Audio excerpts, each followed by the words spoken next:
do you want to record it? I am. Or, okay, great. So we'll give this a start at 9:36, and Richard is sharing the screen of our budget. And hopefully I've got formulas set up correctly and try to carry through. You know, that's the problem with doing this live and now recorded, but. So, right. So usually when we've done this, the sales tax number is kind of a given to us. We haven't had much of a discussion about the sales tax number, but Richard, it looks like you're going to give us a option to discuss. Well, I'm going to, where I was going to start was telling you where I was looking and then see, you know, what the rest of you are comfortable with as well. I mean, the last 12 months of running total have come in just under 767,000 coming into the EDC. You know, what I have on here, as you see a couple of columns over to the left, is 750,000 is what we're estimating. What we estimated about a month ago, what we finished the fiscal year with. So that, yeah, the running 12 months is on par with that. I do have some discomfort with the general pandemic situation, that there could be another lockdown coming. Now we seem to be, you know, entering a decline in cases at the moment. Of course, we saw that once before. Yeah, the number I was mentally filtering in here was at least a 10% reduction of 690,000 in there. But it's like, I have some misgivings either way. I don't know if anyone else is going to use a deduction, but I'm not, you know, we're not bound by what someone else is going to do. We have to make the best decision for us. That said, even with that number, if I just plugged in all the numbers I'm looking at discussing with you, there's still, you know, money at the bottom. So we definitely have room to be conservative pending what other items the members want to bring up and bring in and include today. So. What are you ladies thinking? So is the 1920 estimated budget column your estimated actual? How you think we're going to finish out this fiscal year, the 750? I think that's accurate. That's 10 months. Okay. That's 10 months of actual data and an estimate for the final 2 months, the August collection and the September collection. Okay. And, I mean, because though, I mean, that business is in the books. It's just a matter of it ultimately getting to us. But you know, 2 months from today, we'll collect the taxes. You know, well, 2 months from this month, we'll collect the taxes for this month. As we run that in the future, you know, if we have a shutdown, you know, we could have another slowdown. The problem with another shutdown is businesses that just got by this last time might not. So it's a really interesting time period in my mind to try to be projecting for the future. And does this did you go back and look at the sales tax collections for online sales that are shipped here to Montgomery, and so the sales tax is going to be assessed in Montgomery for that delivery? Did go back and looked at a number of those things, and you know, see, what we seem to find is, you know, a lot of shopping stayed on the books, just a matter of where the shopping took place, whether it was online or in stores. I think in some ways there's an advantage to relying on online shopping, because if you were to order from Target and then go down to Target and pick it up, the sales tax is assessed at Conroe. If you order from Target and have it delivered, it gets assessed at Montgomery. Right. That said, you know, this is all reliant on the comptroller's office and those businesses properly reporting. But you know, it's like I'm hesitant to rely on projecting, you know, I guess too much of a happy situation going forward. Okay. But I'm open, you know, to trimming that back based on how everyone's feeling. I mean, you know, everyone on this line, you know, has some familiarity with, with how businesses run. So that's one advantage of this group. You know, you all have different perspectives, but you know what it means to see business run from the inside. And 6 months of that 2019-2020 estimated budget is pre-pandemic. Correct. So there's just no way of knowing if more people are going to start shopping online and we'll get more funds that way, or if businesses are going to close and we're not going to get as many funds. It's just. The good news is, that the dominant portion of our revenues comes from Kroger, from Brookshire Brothers, which is very stable. Although a good portion of our revenues, all of our revenues from Kroger goes right back out the door. So that's a problem. Mm-hmm. I would say the big variability is McCoy's, and they give us a lot of money, and Jim, they give us a lot of money and we don't give any of it back. And people have been spending a lot on home building is continuing to be strong, and people are spending money on upgrading their homes and renovating. But like Richard said, and I've talked about before, our future depends on the oil patch either becoming stable or at least stopping being so weak. I think people are still feeling reasonably confident, but I think Houston, with another shutdown, with the oil industry being weak, I think that we will be seeing a lot more uncertainty and a lot of people pulling back in that area, and I think that that's what will kill us. Mm-hmm. Agree. People are gonna hold on to their money, or they're not gonna have any to spend. Right. And I think both of those are definitely true possibilities for what would happen. And these super big companies are reducing workforces. Mm-hmm. I know David's company is going through their second round of layoffs, and they are a massive worldwide company. And it's so ridiculous because they're in an industry where they should be growing or at least being stable. Yeah, they're building hospitals, so that makes no sense, but they're getting scared. And so just looking at these huge companies that are very concerned, it's not comfortable. Let me ask about Chick-fil-A. Does all of that money as well go back to them, like the Kroger? What agreement? What do we have with them? They're part of the shops agreement. I hadn't pulled that out recently, but what I recall from there is half of the MEDC contribution goes back. So right now we're looking at them, if I remember correctly, around $5,000 a month in sales tax. Obviously based on a short history, which is great, but you got to consider that there's a good chunk of that going back. Okay. I mean, there's other benefits to a 380 agreement that refunds that while you attract businesses. I mean, you get you'd rather have 50% of something than 0% or 100% of nothing. Sure. But but you also want to make your best deal for everyone. There's a jobs benefit in that, but from the MEDC budgeting point of view, you rely on your income from sales tax almost exclusively. Yeah.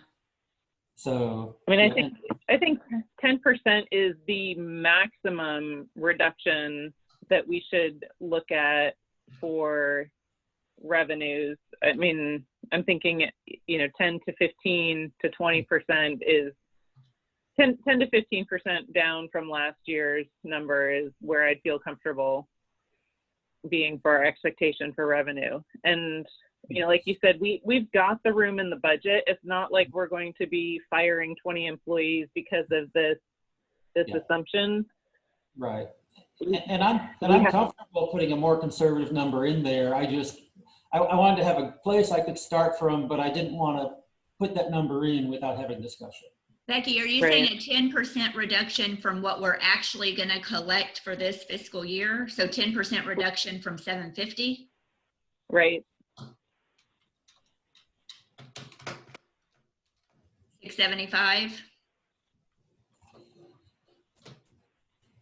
What that comes to. Yeah.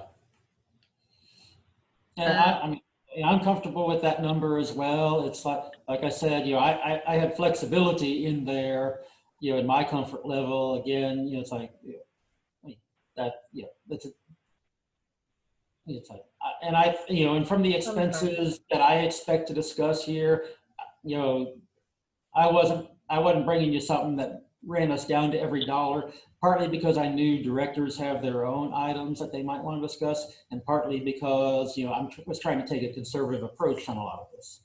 We also, if we're going to have a second, I heard on the last meeting, if there's going to be a second budget meeting, we will have at that time, we should know what August deposit is to give us a better idea of what, then we'll only have 1 month left. So maybe, and that may give us a little bit more information as well. Well, you want to leave this? August, oh, sorry. I was going to say, if you want, we can leave this in here and then agree to revisit it. Yeah. What were you going to say, Becky?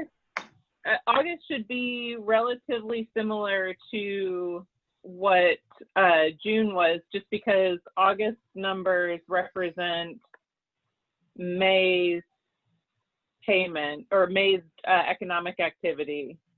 So, again, we know what happened in May, we know what happened in June, so you can kind of feel comfortable about what the numbers are. So not as bad, so it should be slightly better than April, because April was the real lockdown. So May should be slightly better, June should be even better, because we already know what happened, even though we don't know the actual numbers, if that makes sense. Yeah. We know people were going out. We know there wasn't a lockdown. We know that, no bodies in the streets or anything crazy like that. We know that generally people were feeling better and more confident. Yeah. I mean, what I essentially see us doing here is we're like the married couple who's looking into the future going, one of us might get laid off. How do we make sure we don't, get too extended on our income? Essentially is we're trying to be safe and be cautious, looking at a negative event in the future. If we make a mistake, we're almost certainly on the side of we end the year with more money than we anticipated. And Sure. That's a good side of the equation to be on. Sure. If we're here 6 months from now going, we got an extra $100,000 worth of income above what we projected. I'd much rather have that discussion, next spring or summer of what do we do with that money than being there going, we did, we put 800,000 in and they came in at 700,000 and we plan to spend every penny of it. That's a much tougher place to be. Yeah. Okay. And knowing what the rest of our budget probably looks like, I mean, it's similar to what we were thinking last year. We want to go all out on the downtown redevelopment. So, if we're wrong and we have $725,000 in revenue, that's really, we can find another project for $50,000, and redo our budget, at the end of the year. Sure. And adopt a new budget.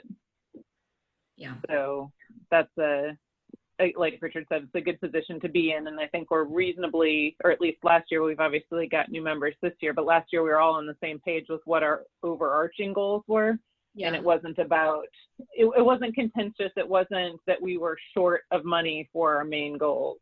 Sure. Which we didn't, everything's moving more slowly than I would like, but,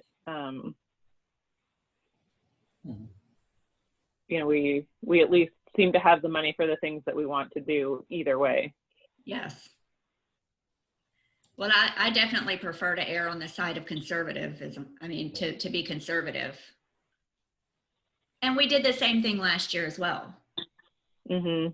We took what was actually collected from the previous fiscal year and went with that as our budget, our estimated budget for the collections, rather than knowing we were probably going to grow, but surely not knowing there was going to be a pandemic. Right. And I think that worked to our benefit. I do like to be conservative because we don't know what's going to happen. Right. Right. And if you look at the numbers, I mean, even with the pandemic, our estimate is so significantly above where we budgeted. Yes. you know, and it hasn't really affected our operations either way. So, you know, I don't consider that I looked back and said, dang it, I wish we were more aggressive on our budget. No, yeah, Yeah, agree. like you said, it's always possible later to find something to spend the money on if you have more money than you anticipated. Yeah. So if we're good with that number, which of course can always be revisited later, then Okay. Right. once ready, you know, I'll move on to interest income. Yeah, and that'll of course be a lot lower. Yeah, I was and going to say, talk- so we, We would Sorry. the entertainment portion of our meeting. yeah, I mean, I'm tempted to just put a really small number in there, but and talking with Anthony, he believes, you know, 4,000 is a realistic number for that. Okay. And if interest rates are certainly going to go up at some point. Nobody knows when that point is. It could well be a couple of years, or it could be a couple of months. But you know, I don't think that, you know, at worst it won't be more than likely much lower than that figure. And if we're 50% off and it's 6,000, it's not a significant difference anymore. Sure. I think that's a fair number. Okay. Miscellaneous income, that 1,400 from the previous was an audit reclassification of funds that were overpaid to the general fund that were refunded. So that's obviously not really a budgeting item. Okay. So is everyone satisfied on the income side? Yes. The primary item on the next line, downtown development improvements. So the first in category 1,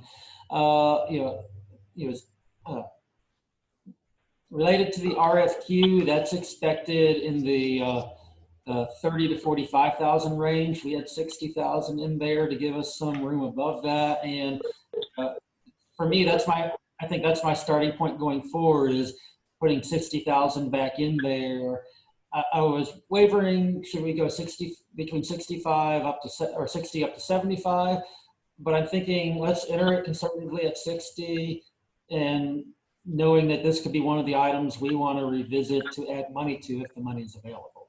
Okay. So Why don't, given the need to go back to council though, why don't we go with the biggest number that you think that it is? Because on your expenses, being conservative is overestimating your expenses. And okay. since the process is complicated, it's better to just put it in our budget as a higher number. Okay, happy to do it, and I think the 60 more than covers the RFQ. Of course, those are always subject to the firms and the negotiation, but I like knowing that we have, you know, additional money, because, you know, especially because we're looking at tackling this earlier in the fiscal year. It allows additional money to go back and either refine, add items, or have money for the initial next steps if we're ready. Well, and that line item Becky, that line item too, even if we plugged in 60, that can be our plug when we get to the bottom and we get through everything, then we can go back and plug in and increase it. You know, I mean, whatever, if that's where our plug wants to be. Right. Did you say that the RFQ is estimated to be 30 to 45? That's what we're estimating internally. We don't. Yeah. And that's based on what we hear from discussions with Texas A&M relative to other cities. It's like one of the things we're finding right now in a pandemic situation is, you know, first we found out that a lot of people just weren't bidding on items or submitting on RFQs because they weren't sure what the future held. Then companies were submitting low prices because they were just looking to keep people busy.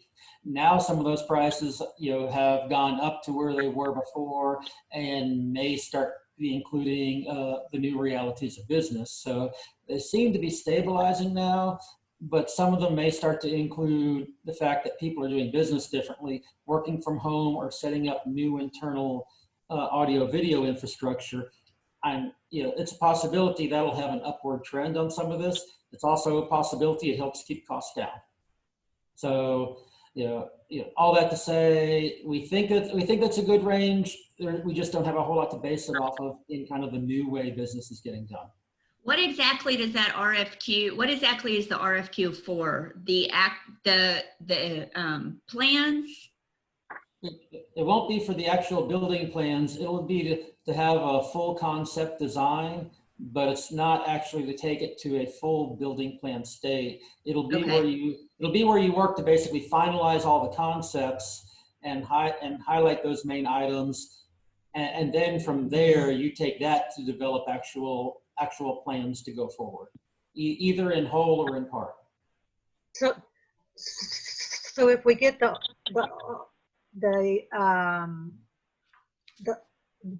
RFQ completed within this 12 months, and then we want to go get the plans made, we won't have enough funds there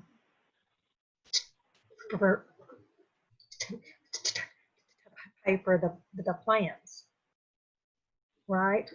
Well, if we move, if all that process, we were discussing it in the office. We think we have it on a timeline where the board would be able to make a final decision on a company for the RFQ, in October. Mm-hmm. And so, so then the work done under that goes into the next fiscal year.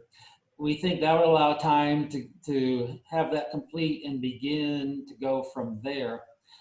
Having 75,000 in there, it doesn't get you enough to do a full set of development plans for downtown, but that's going to take some time. It does allow you to get that started, and the board can decide, does it want to basically have one comprehensive set?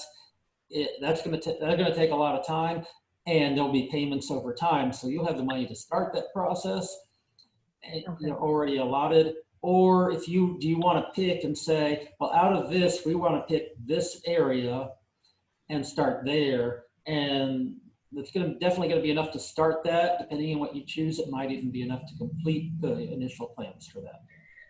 But Helen, if it comes down to it, we can always go back to council to move funds from utility extensions or streets and sidewalks into the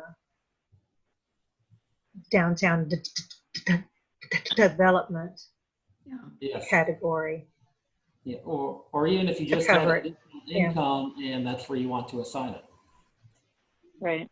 And streets and sidewalks was a big Champaign thing, and so priorities have changed a little bit, and you could actually say the streets and sidewalks are part of the development plan, so we'll use those for streets and sidewalks for the engineering of the streets and sidewalks. I don't see us spending 76,000 on streets and sidewalks this year. Well, Becky, you actually lead into my thought process on streets and sidewalks, which I was planning to put 0 in there and that becoming an outcrop of this plan. So that we don't start one level of work and then all of a sudden find out the sidewalks we built, they don't match the plan, or they need to be moved over 3 feet, or it'll look like your stereotypical governmental mess where you pour a new street and then you come in and dig it up to replace the sewer line or something like that. I'm not saying I'm anti-street and sidewalk work for this. There's definitely some of that needs to be done, but a sidewalk plan needs to be part of a greater comprehensive level item like we're talking about. And certainly streets in that downtown area need to be done. But again, my goal is to do repairs as necessary on the streets until it's incorporated into the plan, and then do them correctly. But there could be a streets and sidewalks project that's not in the downtown area that may need to be addressed. So I think we ought to put something in there. Well, and that's true, and we actively are trying to pay attention for grants and other items in there that would help us extend money. if the board wants, I'm happy to put a number in there. If maybe a placeholder item like 10,000. 10,000. Yeah, You find that sufficient? I'd be good with that. Is everyone good with that? Yeah, that's fine. So I think it's a good idea. I want to make sure I have this correct. So we paid A&M, I don't remember, 15,000 or so for the very first conceptual downtown redevelopment proposal process, very hot, very basic. Then we're going to have an RFQ for 30 to 45 for a professional firm. And then after that will be true plans. Yes. And do we have an estimate of what the plans would cost? That third level that I do not at this time, but I can, I can see if I can track that down if that's something that's been discussed. I'm just trying to make sure, I'm just trying to follow the process of spending. I understand. Okay. And generally speaking, the answer to your question is going to partly depend on how much work is associated with that. And I say that not to sidestep the question so much as if you're tearing streets out and realigning them to some degree, and you're replacing, we're going to have to replace underground infrastructure, at least somewhat drainage, the water lines need to be upgraded, which will allow us to get fire flow with fire hydrants through the downtown area. While you've got all that torn up, is the perfect time to address the wastewater system that's also underground. And you have to look at that before then you really work on the streets. And what a lot of the talk around, the center part there with McCown is an area that can be a street and like a festival plaza, depending on how it's being utilized. So there is, a fairly amount of solid work that would be looked at for there.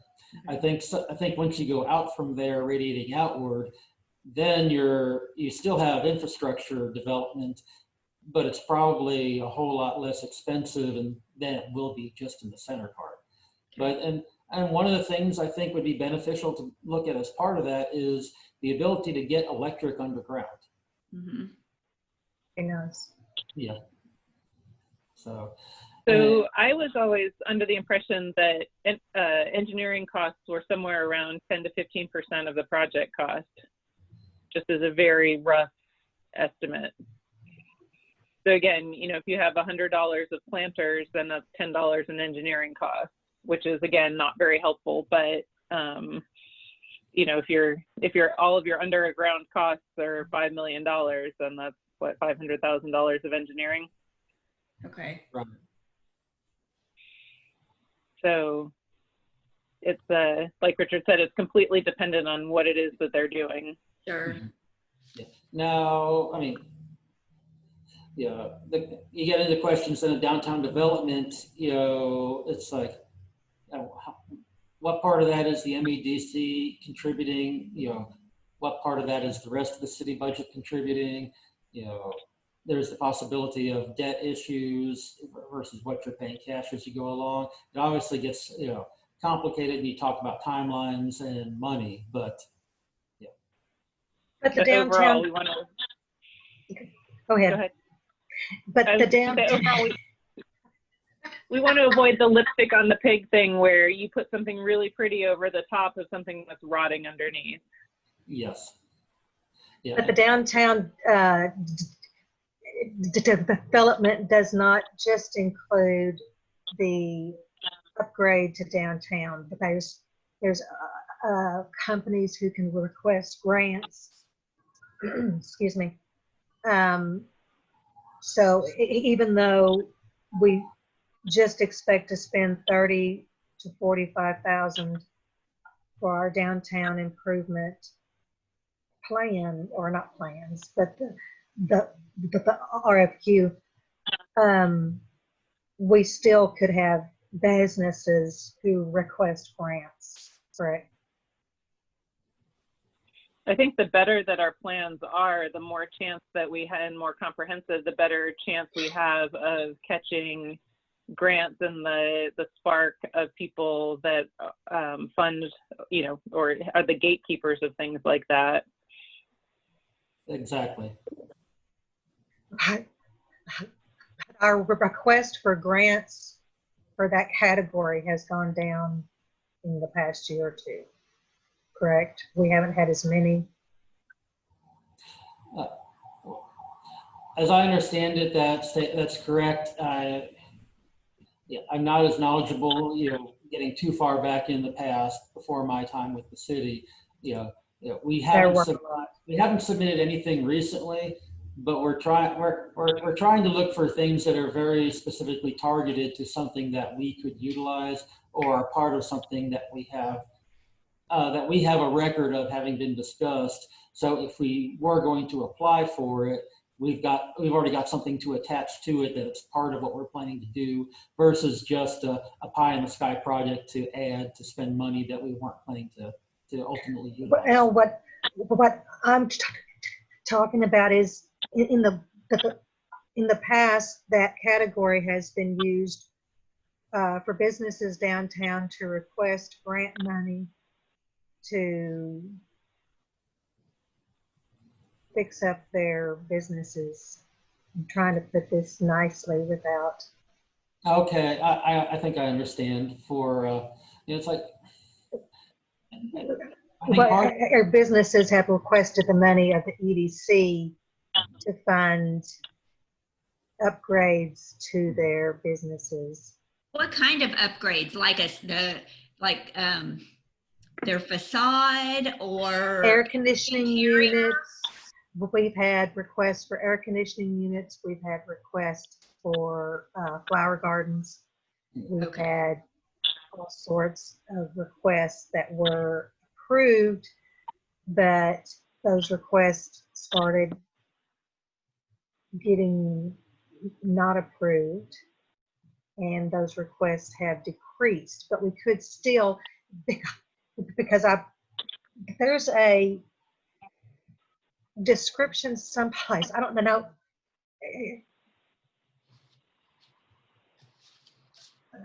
where it came from. It could have come from Jack, that had a description of what each category was to be used for. Oh. And what the downtown development improvement category was set aside for businesses to request grants from the EDC. And I think I have that list someplace. I'll see if I can find it. But well, I think since I've been, I've only about 18 months or so, what I understood the downtown development improvements under public infrastructure category to be defined as was really these not business specific, but more a universal downtown improvement, which benefits common, not a specific business. Right. Amy, I think you're talking about category 2 instead of category 1. I don't think so. I can't, where's category 2? The grant program, the economic development grant program? I could be talking about that. Yes, correct. Okay. I know for me. Never mind. I'm just trying to keep an eye on that. Yeah, sure. For me, when I read public infrastructure on category 1, it's going to be there's going to be a common benefit. I totally agree with that. Not a business specific benefit. Okay. Right. You're correct. I was talking about 56001.9. Okay. And sort of back to, though, your comment, though it brings up the interesting, we do need to leverage what we've created and the investments that we've made to get grants that are available to our town. So rather than giving them, we need to see what we can do to orchestrate to receive them to make our money go farther. Agreed. Okay. Okay, so let's see. Are we agreed at 10,000 on the streets and sidewalks? Sure. Yeah. Mm-hmm. Yeah. Okay. At utility extensions, you know, we didn't spend anything, haven't spent anything through this year. I was thinking of penciling in the same $50,000, you know, for that, you know, if the utility comes forward or the item comes forward to us that is appropriate, you then have the money available to do that. That could ultimately be used as, you know, the way I see it, if it wasn't used for something other to, you know, extend or develop a utility line that benefits businesses with or quality of life within the MEDC's mission separately. It potentially is money that might be utilizable towards, again, the downtown development improvements utility lines. Okay. So, you know, so that, I think that 50,000 in there, if we're satisfied with that number, you know, has potentially multiple value in directions that it could be used. I also have a question on that. I know our focus, our overriding focus is going to be the downtown development. But I think we had visited, I don't know if it was at the last year's budget meeting or maybe just in a normal meeting. We visited about identifying other areas, and maybe Richard, I don't know if you were going to do it or if we were identifying other areas around Montgomery where we may look at using this for a utility extension to attract businesses to come in. Are we still, as a group, are we still going to try to do that, or are we narrowing our focus on downtown right now?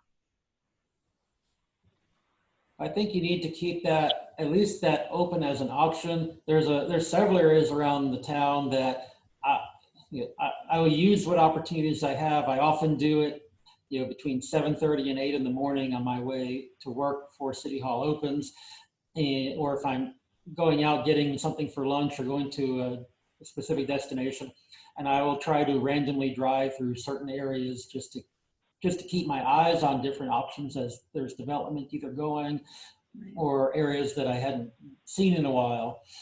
You know, it's like I hadn't sat there and put anything to paper, but there's, you know, several key areas that I think have that opportunity for use of that.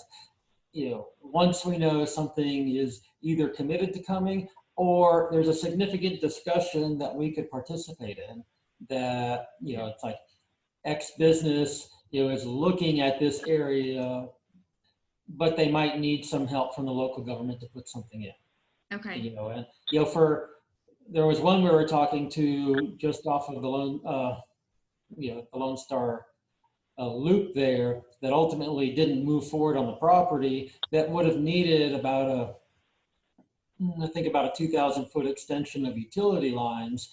That it never got to the interest level that brought it to the board.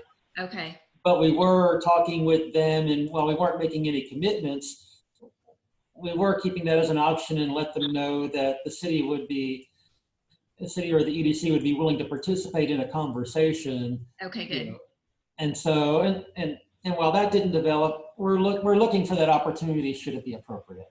Okay, super. And I think that's just what I wanted confirmation on. And that was what I was thinking was the Lone Star Loop, because we know eventually that's going to be developed for growth. Right. And there might be a variety of strategies that become appropriate as situations develop. Well, and south on 2854 also behind Chick-fil-A and all that, there's great opportunity back there. Elevation being higher than. Yeah, my problem with the Lone Star Loop is that most of that is residential development, which doesn't bring a ton of value to the city other than people that might shop at Kroger, which we give most of that tax revenue away. So it's ironic that, you know, you spend a lot of money rolling out utilities and then it takes, all you get back is property tax, and you use that in services because they, you know, people that come in, you need to deliver public works and police. So there's a cost to that. What about that land? What was that called? Across from the back of the high school, is it Jellystone or what? That's in our ETJ. So we only get half of the sales tax, and it's not in our water utility district. So yeah. Okay. And ultimately, that was one name that, hasn't had anything materialize out there. Okay. But Yeah, if you'll just stay on the look, I mean, it sounds like you're doing exactly that. Just looking for places where there could be an opportunity. Yeah, I mean, right now, the actual ongoing development, is focused, primarily to the east of on the east side of the city, the 105 corridor. There's some development and activity, in the downtown area, and I think there's several good areas of potential development that, when the right developer, the right landowner, and the right project are ready to move forward, something could happen potentially quickly. Okay. I think there's a potential for something, like somebody who wants like a big piece of land for like a business campus, or, like a hospital complex or something like that, where it doesn't matter that you're not on the Conroe side of the city, where people are looking for the space and the privacy. I mean, it could be really, great opportunity with, the loop gives you the mobility, which is really nice. Mm-hmm. Yeah, and I think there's a lot of places around that fit that exact description. It's just the right person, right company needing to become ready to do it. Okay. So, okay. Are we good with 50,000 there, everyone? Yes. Mm-hmm. Okay. Next one in my mind is probably the most interesting category here, because which we've never spoken about before, so go on. Yeah, I've been trying to identify for some time why the EDC has a long-term history of transferring 160,000. I think it was lower at one point, but to the city's debt service. And the original item that I was told was, well, it was part of the debt agreement. And some of you may have heard that, you may not have, but I've been having staff look for it off and on. I've talked to the city's bond consultant. I've not found anything that actually says the MEDC is, required to contribute to those debt payments. I did talk even to Carol Langley, the former city secretary.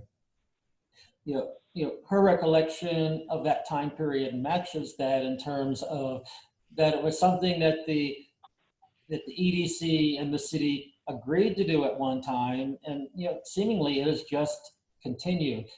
She actually thought it was originally meant for specific project use, and I mean, if that's the case, I mean, going back 2012 and before, those projects are certainly long since completed.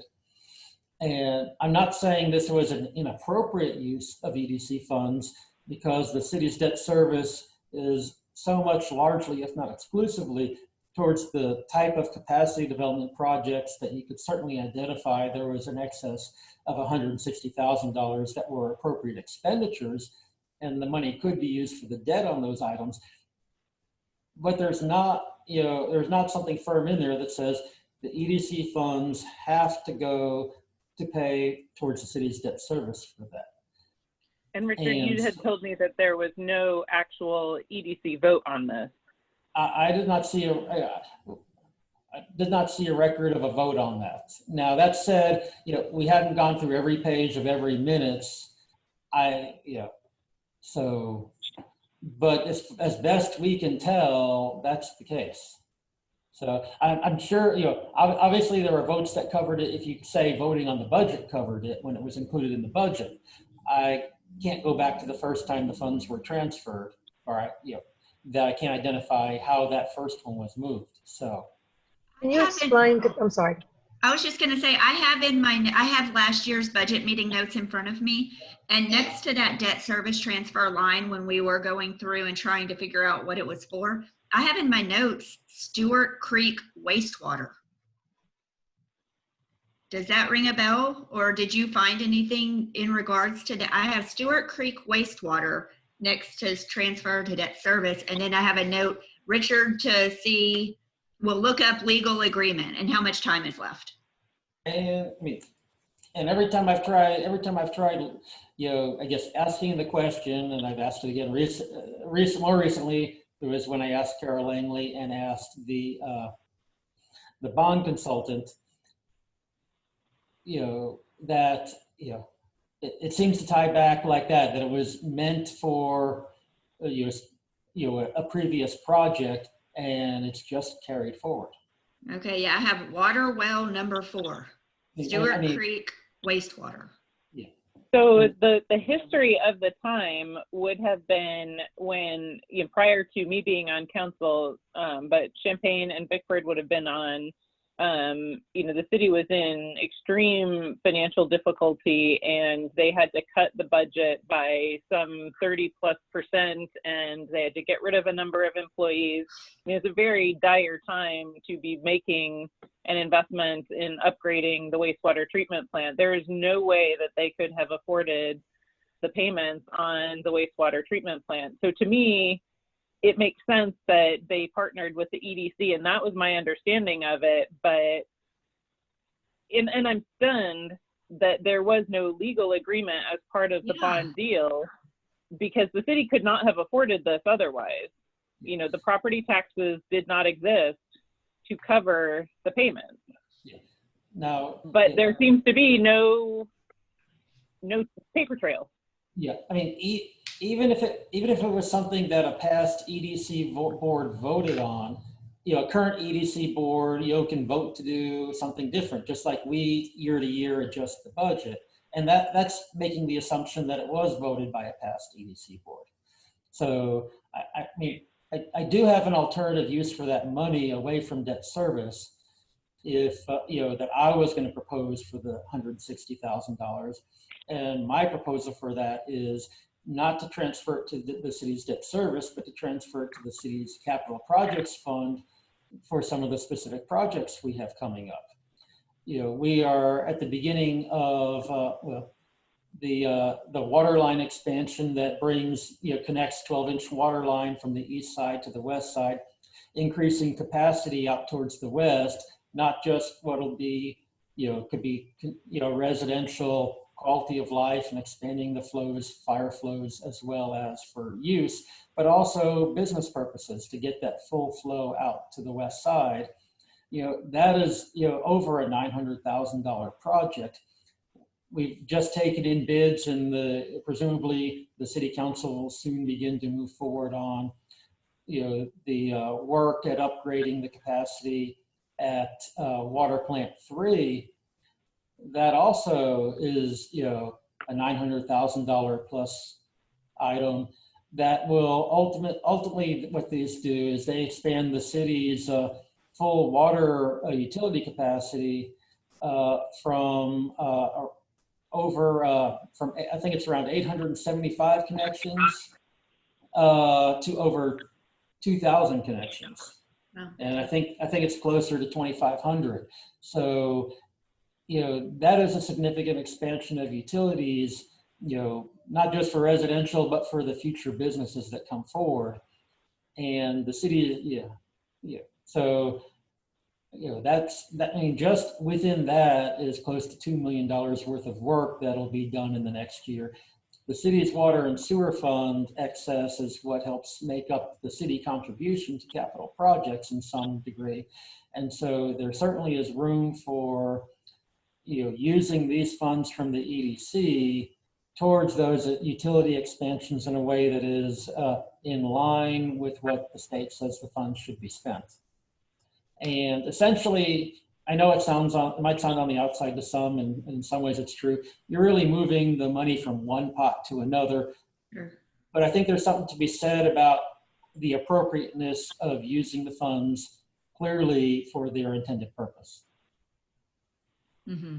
Well, if there's no evidence that the EDC owes a debt to the city, that definitely that transfer should stop. I'm fine with setting up a capital project fund, but I would like it not just to be transferred over. I'd prefer that these projects come to EDC so we can be in the negotiations and we can discuss it and vote on it. Instead of then a transfer to, say, the capital projects fund, I guess maybe a descriptive use along the lines of, for city, I guess, for use for city capital projects. And then what we could do is bring those descriptions, to the MEDC, show how that falls within the MEDC's mandate and spending authority, and then the EDC could then take that vote as to, for instance, say $50,000 of it to add, the capacity for, say, this water tank or this well, and then that it's clearly delineated. Is that the kind of thing that you're saying, Amy? Yes. And then of course that would go to the council for approval because it's over $10,000. Right. Right, and we don't usually at council negotiate so much. It's a bidding process where the engineers do a bid for, they set the specs for the project, what it's supposed to do. They open the bids, say that they're willing to work with, they check the references of the engineer, of the company that is the winning bid. And they recommend that we go forward with the winning bid, and then council says yes or no. It's there's not really a negotiating process. Well, I think what I'm intending to say by the negotiating process is the EDC negotiating with council on the portion the EDC will contribute. So basically, it's not just a blank check. It's, does the EDC want to participate or not? Correct. How much do we want to contribute 20,000 to this project A, or do we want to contribute 50,000 to project A?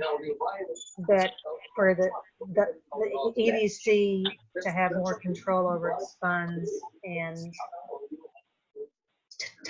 to actually have a vote and not just transfer over 160,000. I agree with Amy on that.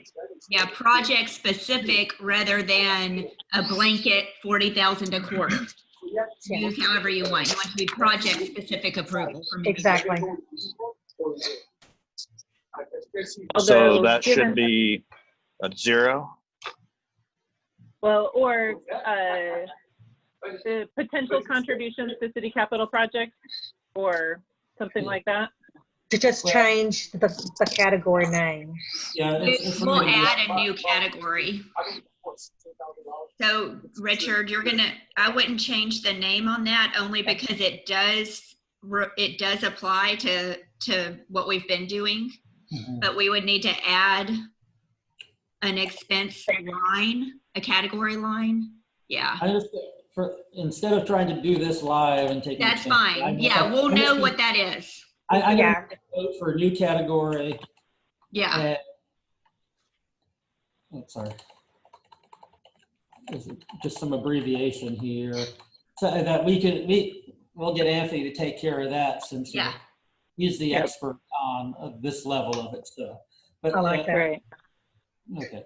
Given the size of the project that Richard's talking about, I mean, I could see that whole 160,000 going in one blow. Possibly. But on the other hand, having the option of deciding that that's something that meets the MEDC's mandate is much better than having, and in a vote in front of the whole board with the facts laid out is a much better place to be. What would you call that? What would you call that? Capital project? Probably something like MEDC contributions to city capital projects. And during the course of such a presentation, we can certainly explain, well, say, and I'm just going to use some generalities here, but say this project is, this water plant project is $1 million. here are items that are potentially where the MEDC funds are appropriate, explain how they're appropriate to that, and just say, and for instance, this will, by the addition of an $80,000 tank, that expands the capacity in this way and allow us to better serve this many connections, and it provides this much water available for commercial development in this area that wasn't there before. And then the EDC could say, okay, well, that is something we would want our money to go to. And I think, as Becky said, with the size of the projects here, we could certainly find 160,000 of that fairly easily. I could probably find double that fairly easily, but the goal isn't to take the money out of the EDC. The goal is for the EDC to spend its money properly in hand with the city and in a way that encourages business development. So I think we can delineate all that, and it'll make sure we're right on both sides of that. Well, then thank you so much. Yeah, for sure. And my follow-up question is then, do we have to do the 40,000 transfer to debt service for fourth quarter of this fiscal year if we don't even know why we're sending it? I know it's budgeted, but that was under the umbrella of thinking there was a legal instrument that we were obligated by. But if there's no legal instrument, do we have to send over that 40,000? Well, I would think we should, because it's been budgeted that way. It already would need the approval of council to make a $10,000 or greater change, and the city also had made its debt budget based on that money being based on the expected. Okay. Right. Because if if we move forward in this fashion and the MEDC is not making the contribution to the debt service, the city is going to have to make its own changes within the budget relative to balancing that. Okay. And and the city can do that. I think, like I said before, I think it gets to greater clarity and using the funds in a direct fashion. Okay. I was going to say we did agree to it, just for all the wrong reasons. Yeah. Okay. That is just amazing that this has gone on for years and there's no. Yeah. And thank you so much for finding that and tracking it down, because that's just amazing. Well, it's not so much finding anything as the lack of ability to find anything. Right. Yeah, it's entirely possible. Maybe there's something there, but we have made an effort to find it.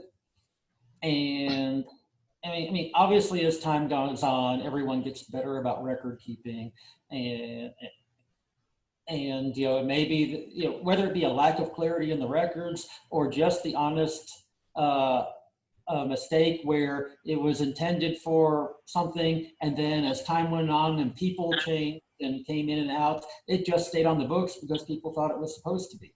Yeah. But I can tell you, I worked in private debt for several years, and on the buy side. So, we would have bought the bond from the city, and with the city in the financial shape that it was when this debt was issued, we never would have purchased this without the handcuffs of making sure that it was legally required for the MEDC to pay to do their part of the payment if the city could not have afforded it otherwise, because they're two separate legal entities. It's just nuts. It's nuts. So I'm sort of stunned and appalled on every side of it. I'm just shocked. Well, I can only tell you what we can find or not find, and my conclusions, and you can make your own conclusions, but I think we're all generally agreed on that one. So, and if somebody knows where something is, I'd be happy for them to show me, and if I have to come backtrack and say, oh, it was here and we missed it, well, I'll do that. But I think you understand that we've made the effort to try. So yeah. Well, and I think the way that clarity. Yeah. And I think the way we have the budget set up is that, if worse comes to worse and someone mid-year says like, oh, this should really, we have the legal document now, you got to put this 160,000 into debt service and, do away with your capital project investment. We can switch gears pretty easily. It's not like we're buying pencils or something like that where, we've got the money tied up in something else. We can go back to the way it was if we have to. But Yes. I don't think anyone's going to come up with that document. Okay. I'd be shocked. Okay. All right. So we're all good with that then, and Yes. we'll change the we'll essentially zero out this category, add a new category, fund it with Correct. 160,000, and put the correct description. Yes. Correct. Yep. And so, but for the sake of what we're doing right here, I'm just carrying the total Okay. in the category. That's fine. So that way my, lack of spreadsheet skill limits or limits there don't, show too bad. No, that's fine. That's fine. Okay. It won't ruin the bottom line. Yeah. Okay. Sales tax reimbursement. This was my most fun category because we now have to start looking partly, at the actual business Kroger did within the time frame, which increased that number some, but also the businesses within the shops agreement. And so in looking that up, and of course, both of those have a different timeline. So they're going to be paid on the individual timelines, and that gets us $114,840, that we calculate out by going through the tax records that, align with those items. And so that, that does include, with the shops project, it includes Chick-fil-A, CVS, Kroger and everything in the Kroger Center, and this is just the, what we see this is just the MEDC portion. This does not include anything that's in the city portion. Richard, do you know where we stand as far as our current fiscal year, what the actual reimbursement is looking like? Are we on track for what we had budgeted at 76.9, or are we way under what we're actually going to end up owing for this fiscal year? We're on track with that because with the Kroger agreement, there's a time lag between on that, or what is it, roughly a 1-year time lag from the fiscal year to the payment. So the period with Kroger is already closed. That they will be getting refunded. And so that was essentially the number going into the current budget. And for that same period that closed on, is closing on, or where, because I try to say two things at once. So, the payment that's coming in this November is what we've carried forward because it came out of the fiscal year. And so what we're putting in here is really for we'll accrue forward or we'll set that aside for the next fiscal year payment. But the numbers I had for that were pretty consistent with what we put aside. So I guess the answer is yes, we put the right numbers aside, and I got myself tangled in my thoughts. So are you saying the 76.9 is what we owe them in November? So what we accrued is quite accurate. Yes. Okay. And then you're saying you already know that 114,840 because the period has closed, but we're walking into this budget knowing that number, but it won't be due until November 2021. The period's not entirely closed, but but we have a substantial amount of the information already. What is the closing date on the period? When's the annual closing? For Kroger, it's our fiscal year. Oh, okay. And then jump ahead a year. Okay. For CVS, it's based on the anniversary of their starting business. I'm sorry, for the shops agreement, it's based on the anniversary of starting business. And it's either March to February or April to the following March. Okay. I'd have to go back and verify the date of the initial tax payment. But but we know the bulk is Kroger and you have 10 out of 12 months worth. And for the shops agreement, we're essentially mid-year for that. Okay. But we're putting the final review on verifying, getting ready to pay the first payment out for that, which is really just CVS. Okay.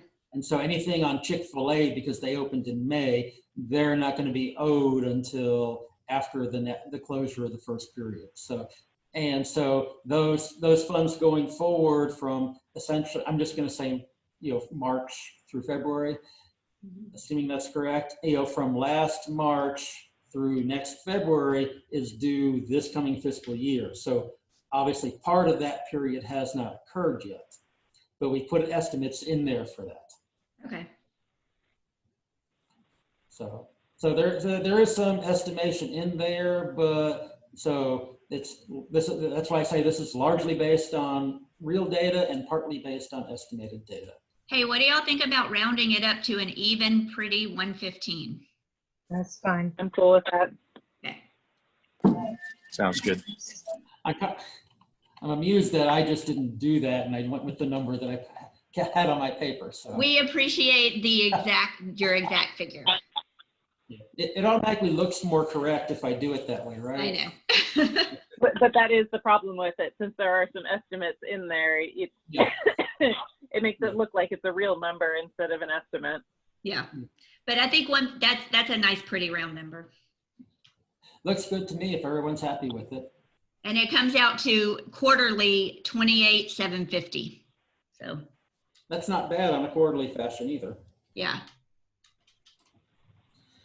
Okay, well, if we're good with that, the Economic Development Grant Program, what is it? We had $20,000 in the adopted budget. We have used some of that money, and it's like, I know we've had some discussion about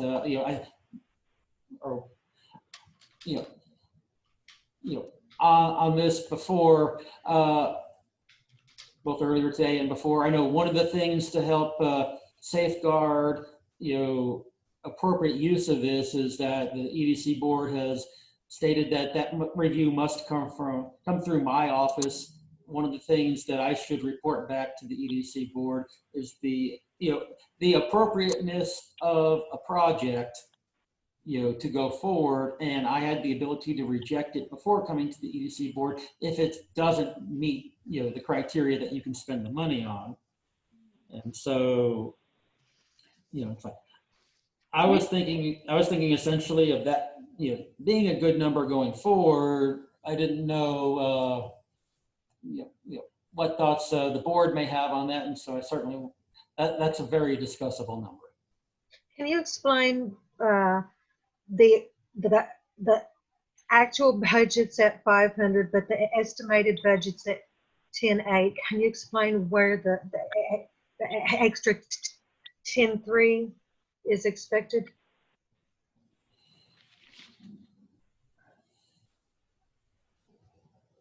Yeah, I don't understand column C. I've just been ignoring it altogether. I was thinking that was the prior year. Because we've spent 500. And for this matter, I can't explain that one. As I prepared for this, I thought I had gone through all of those categories. Apparently that one had gotten past me. I think column C is actual expense, what we've actually spent to date Okay. or through. But then column D jumps up $10,300, and I don't know where that expected. Right.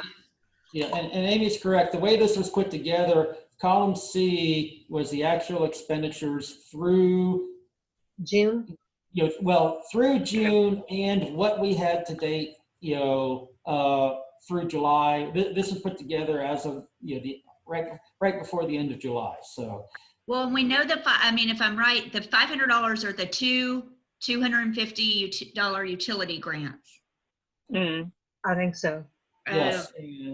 So I would have to go look. I think that was probably just a. I don't know what that 10.8 is. I think that was just a misestimation. What I want to say for that, it was the intention there was to put $1,000 because we had 2 more utility grants applied for that I'm currently reviewing, and somehow the 8 got added in upon typing. but I don't know that for a fact, but that's what I believe that would be. And I don't remember any other grant applications coming through that we've approved. Do you guys? No. No, there was one that became the focus of the point that you gave me the authority, to reject them beforehand, because I didn't believe I had that authority straight out. And there have been conversations I've had since then with people that ultimately were not for items that the EDC had the authority to grant. So I've intercepted those. Still, I think there's value for leaving money in the category should there be something that is appropriate to come forward. Correct, because the EDC legally can only grant for certain projects. Because we're a type B, we can only pay money out for very specific things. And so when people send in grants that we are not legally able to spend on, then Richard can explain to that before the people come up before the board and give us a long speech, and we tell them no, and they get mad, and it's just simpler to have him.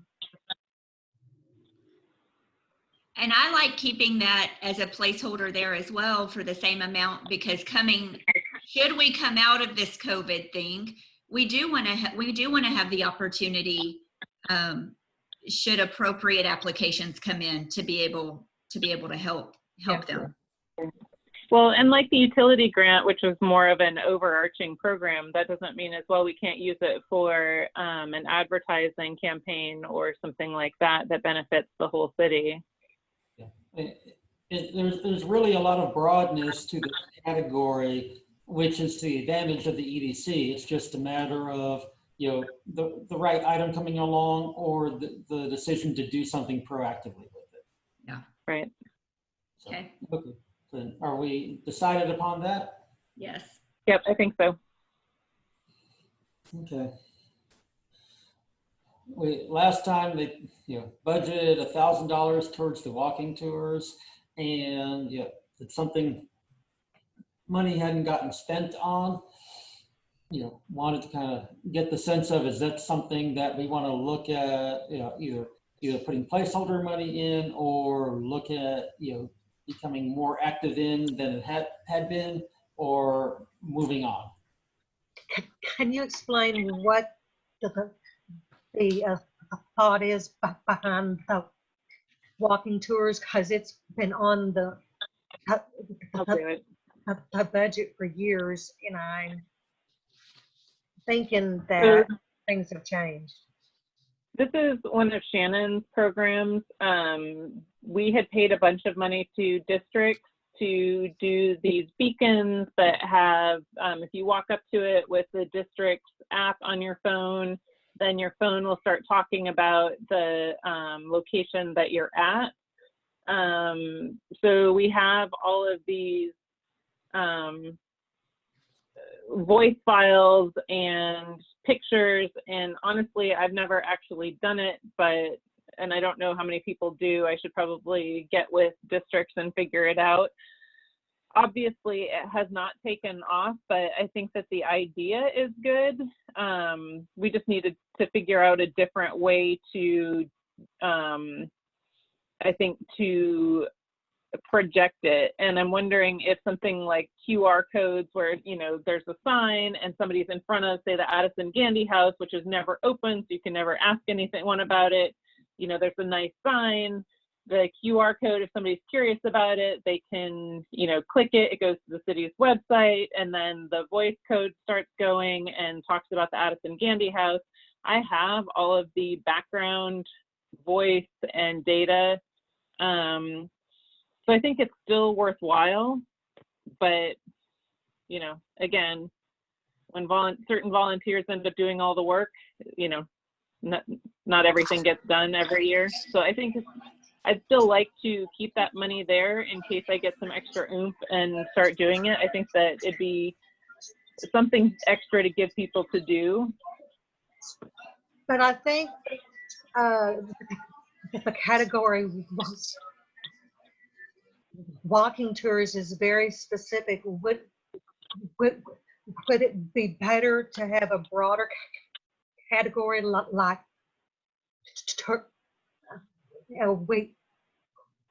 we have a tourism, but to move that money from walking tours to a tourism category that would cover a broad option. Unless you want to just keep it there so you can beat my ass every year and ask me if I've gotten it done yet. I'll do that anyway. Yeah. Well, I do like the idea of, you know, a QR code based, self-guided, either kind of tour, just in the general concept there. I've seen that successfully done in different ways, you know, whether it be in convention expos or at specific sites, you know, like you're saying for this use. And I think that could be a way to do it. I don't know that it would be something that would ever be, you know, take off to the point of being hugely successful, but I think it would be something that would go well beyond, well into the frame that a lot of people would find interesting and would utilize. Right. I just don't think that, I don't know why Shannon chose districts. It, you know, went forever. It cost money. It never got launched properly. This was part of the Beefy Bambi Blinky drama.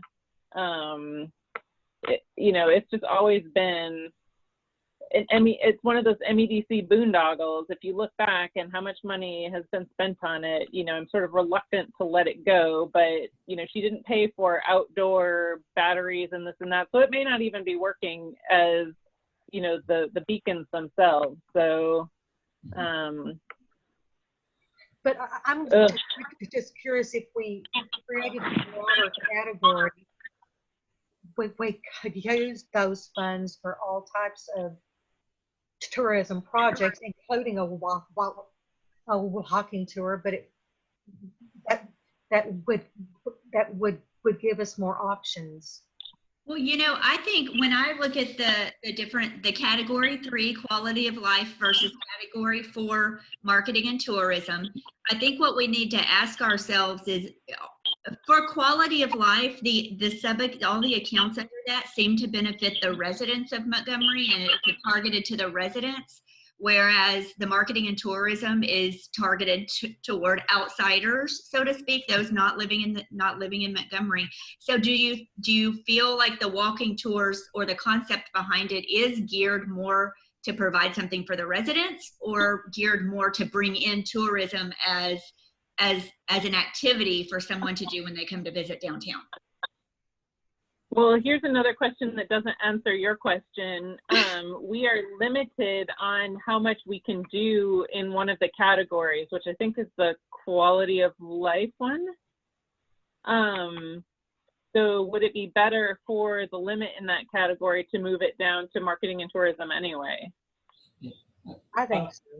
Yeah, I would agree, you know, with the points both of you are making there. So yeah, I do think that's a more appropriate place to locate a category for that item.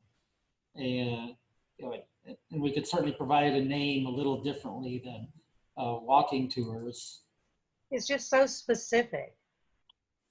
Well, I love Becky, I don't think it has to be on you, although I think we know the reality. But of that coming to fruition. But I think it's a great opportunity for people who come to visit the birthplace of the Texas flag and all of the history that's associated with our town. The walking tour is I think it's a great idea.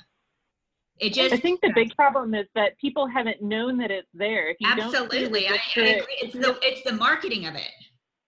If you don't see the thingamajigger at the bus stop that says that there is a walking tour, right, then, and you get in front of these buildings or spots, then you just don't know that they're there, whereas everyone knows what the QR codes are for. Right. Or, I mean, lots of people do anyway, so. Well, and although our Facebook page is getting a lot better, we're still a long ways away. We don't utilize it to the fullest extent either.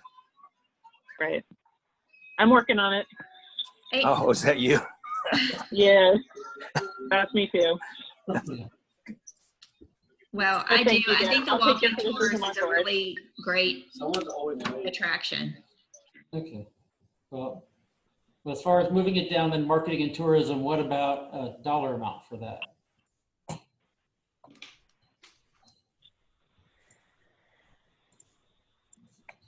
I'm just not sure if $1,000 would go very far to promote.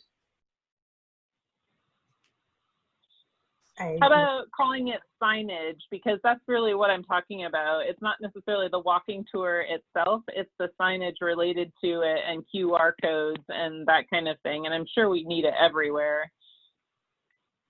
That's fine. Like the marking the spots. Yep.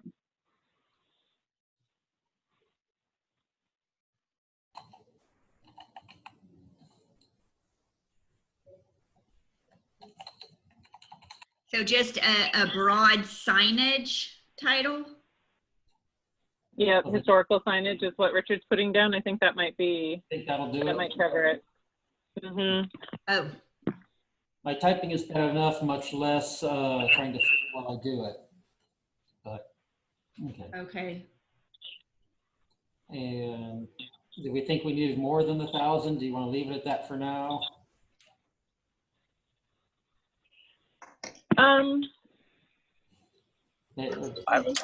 Let's put 2,000 in it. That can't hurt us. And I was gonna suppose say, it's in the scheme of things, it's not that much money, but it'll buy quite a bit. I mean, I bought the garage or the bus stop one for like $75. Go ahead and stick in 2. I think that's, Yeah, I agree. So are we all good with 2? If it became more, obviously we could come back at a board meeting and look to adjust it. right. Right. And I do think $2,000 will probably buy a good bit. Becky, do you Right. have, how many stopping points are there on that tour? Do you have a number off the top of your head or a guess?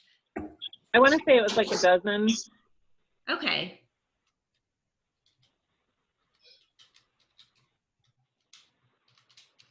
And another good thing about the QR codes, if it redirects back to something that we've selected, it's a way for us potentially to also direct them elsewhere in the city or other advertising in front of their eyes.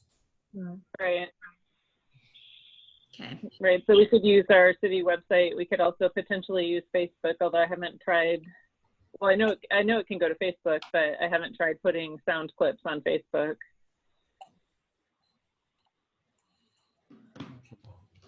Okay. All right.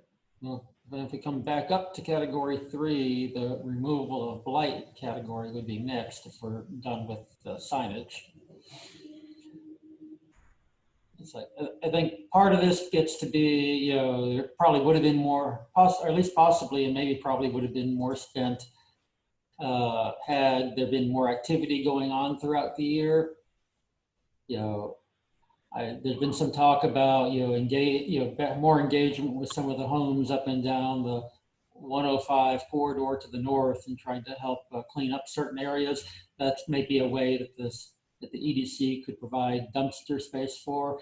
The city, the EDC provided for a dumpster for an extra heavy trash weekend recently when the city dumpsters became full, in the third quarter or the previous quarter, heavy trash day for the city to help give an extra opportunity for individuals to have that chance. So,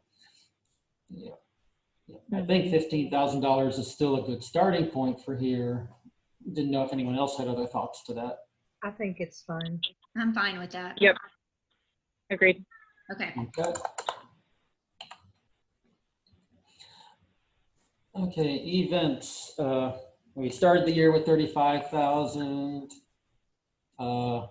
Moved it to 34,000 and took 1,000 of that for another use. We have, we have 7,800 that we'd already committed to Southern Rum Runners, and but that check could be written out of this fiscal year.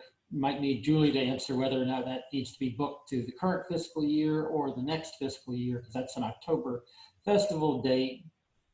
But by contract, our date of payment would be preceding the next fiscal year. And So then, I talked to Rob, and he is going to come back to us with a 2021 date. So it turns out that the breweries are not willing to book for October, and musicians can't book for October because their roadies are union, and the union is not letting them work. okay. So October is not possible. Okay, well, I suspected that could get in the way potentially. So the question still, I guess, we kick it up a year, but it's still here a question probably Julie best answers, which is for October 2021 being the date of the future festival, Rob would need access to the funds prior to that. So if we just follow the same agreement with him and change the dates 1 year later, that check would be written during the fiscal year we're budgeting. Do we budget the funds for this year because that'll be the date of the check? Or do we budget those funds for the following fiscal year because that'll be the date of the festival? It's going to be, we have to read the contract. It's going to depend on how the contract reads itself, and it depends on the verbiage of the contract. Okay, well, we can just be cognizant that is, that's a date that we'll be handling. For the current fiscal year that's closing, there was $8,000 for the Mudbugs Festival. Obviously, that didn't happen this past March. Charlie Diggs is now planning to do that for next March. I'm presuming the MEDC would, keep its contribution level in there. That does fall within this coming fiscal year. Yeah. And so there's not an issue with the date crossing. I think the $34,000 number, give or take a bit, is good for the events. I just mostly wanted to point out that we've got a 15.8 between those two that potentially both come from this fiscal year coming up. So I think that we need to specifically line item the two events that we are on the hook for.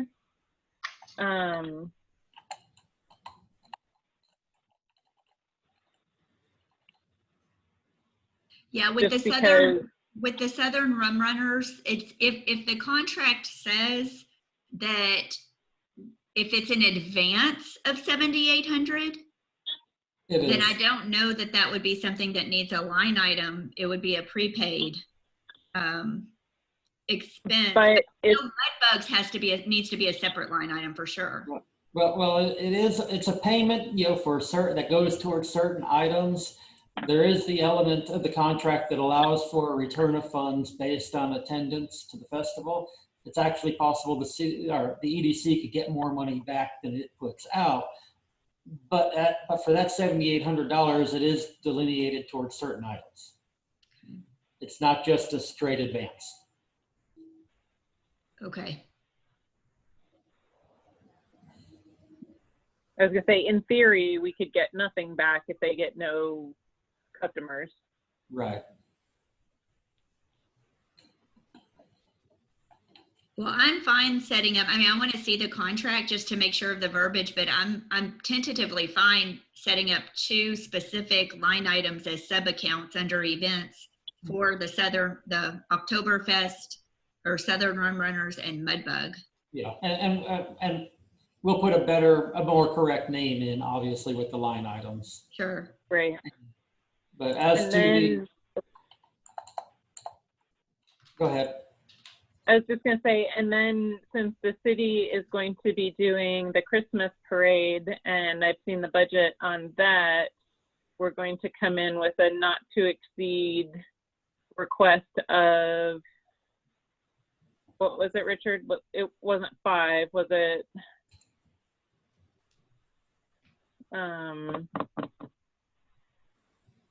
Was it 3,800?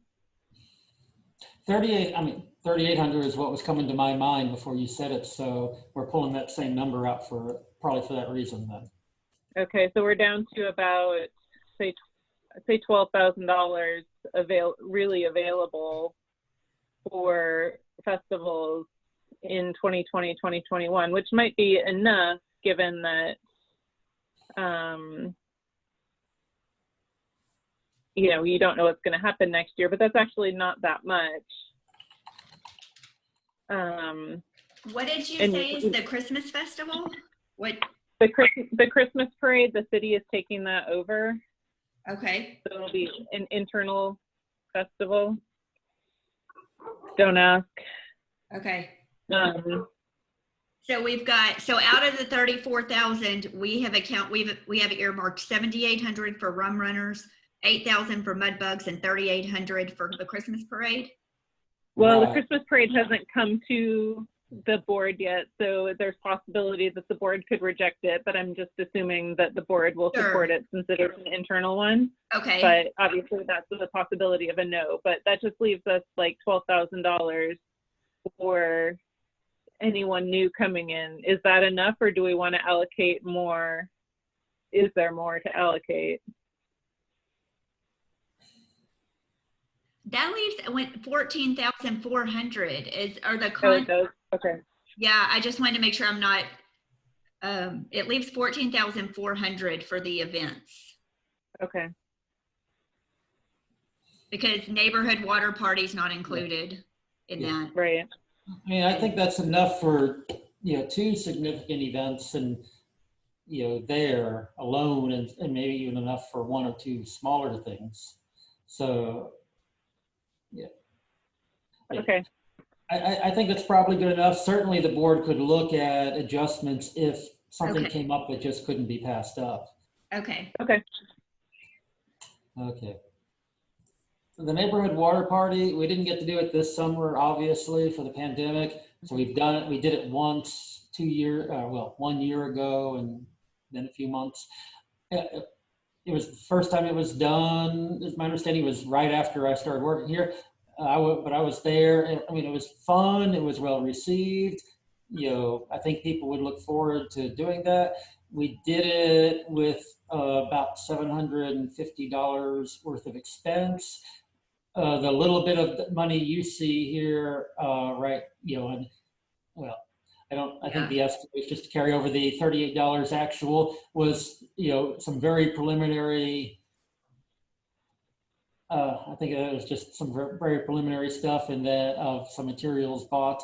And then, you know, we stopped because pandemic world hit. But I would, you know, the $750-ish that was spent for last year did include some upgrades of the inflatables that was thrown in by the company. I'd really like to pencil in $1,000 for that. Hopefully we could do it. I think we could do it for a bit less, but then we've got the money to throw something good out there if we want to do it. And I think it'd be well received as a nice summertime morning thing one day. Okay, so I think that 1,000. was, yeah, it was easy. It was fun. Yeah, super. Yeah. I agree. It was well received. Yeah. All right. Yeah. Thank you. Then the lighting up Montgomery. That's one. Well, for the park again preceding Christmas. The city will be taking that over this year as well.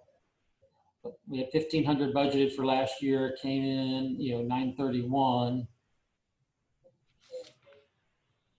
The city did a lot of the taking care of that last year, and so this year we'll have it all on us. The biggest immediate need we'll be finding a Santa Claus that we probably want to line up sooner rather than later, and so we can worry about that in planning. But from a budgeting point of view, we think 1,500 is a good number to repeat? Do you see a need for more? So I think I'd like to. Oh, sorry, Amy, go ahead. So the place will pay an internal festival for 2020, correct? Yes. And it includes the light poles and the organization and hopefully less last minute drama. Okay. Because I was I was looking over the expenses for this for last year, and it's basically just the Santa, the refreshments, and the decorations.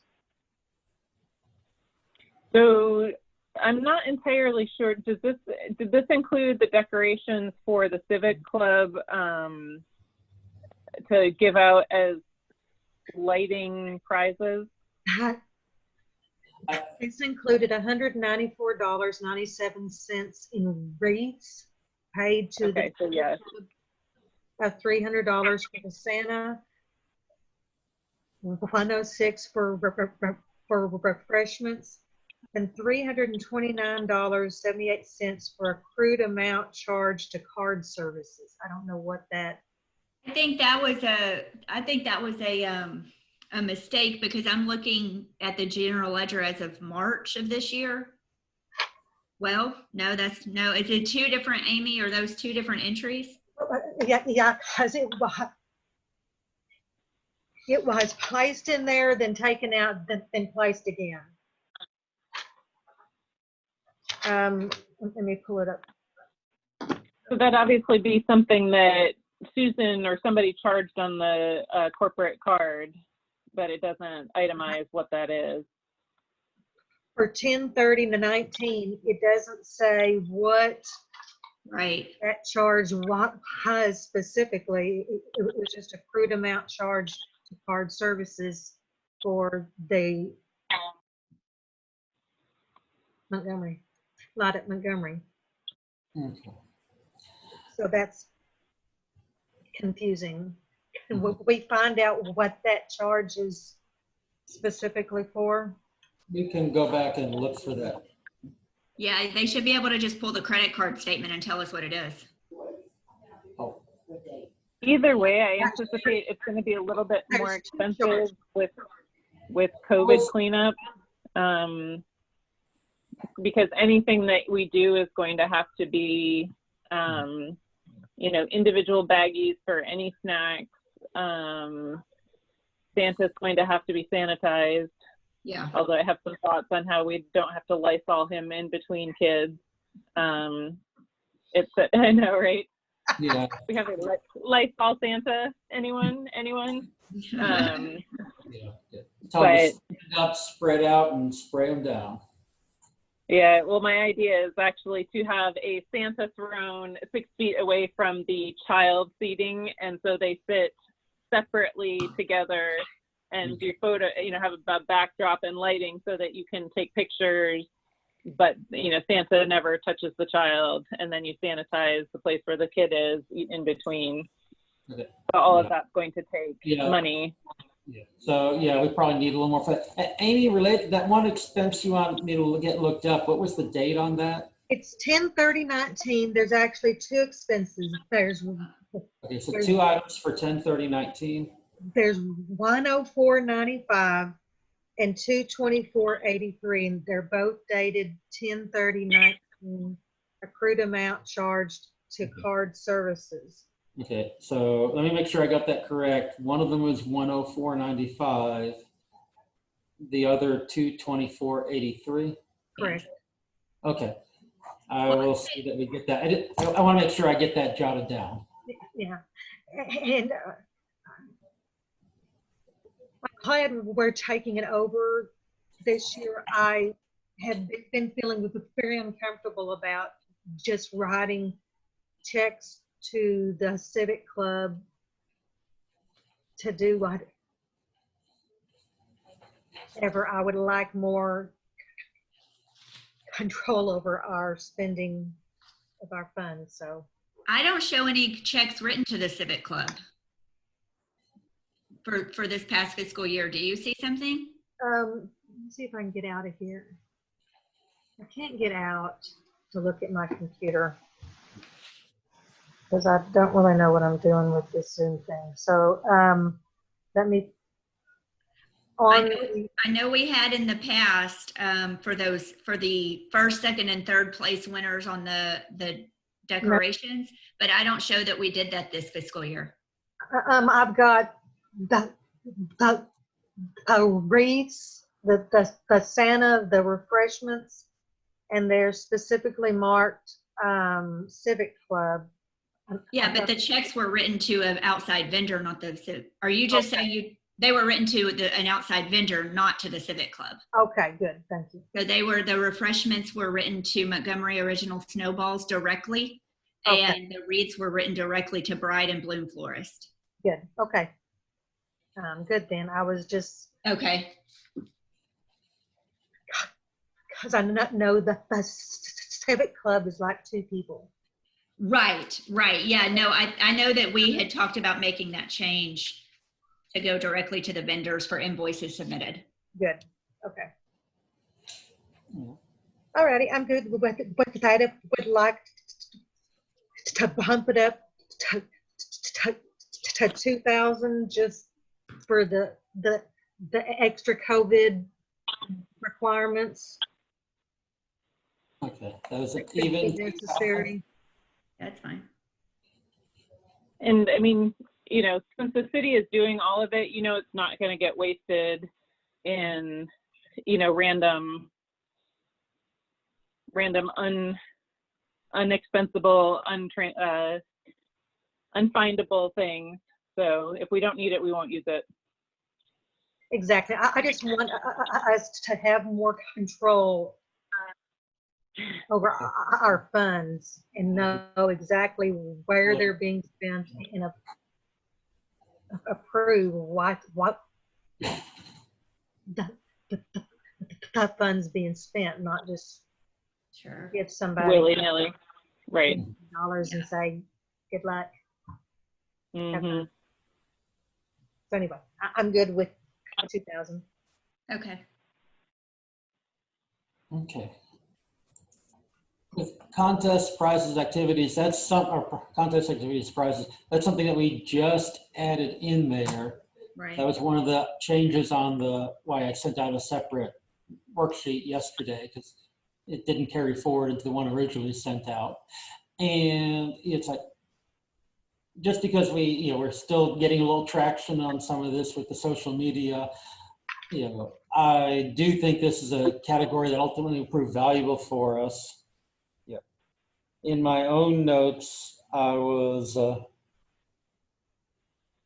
think, looking at trying to make this around $1,000 a quarter at 4,000, but I really want some input here on where some of you see the possibilities of this. It's fairly broad. I don't think that any one expense would be very large, so we can handle smaller numbers. I think the goal of it is to kind of be involved with the social media advertising campaigns and to get public interest and public involvement.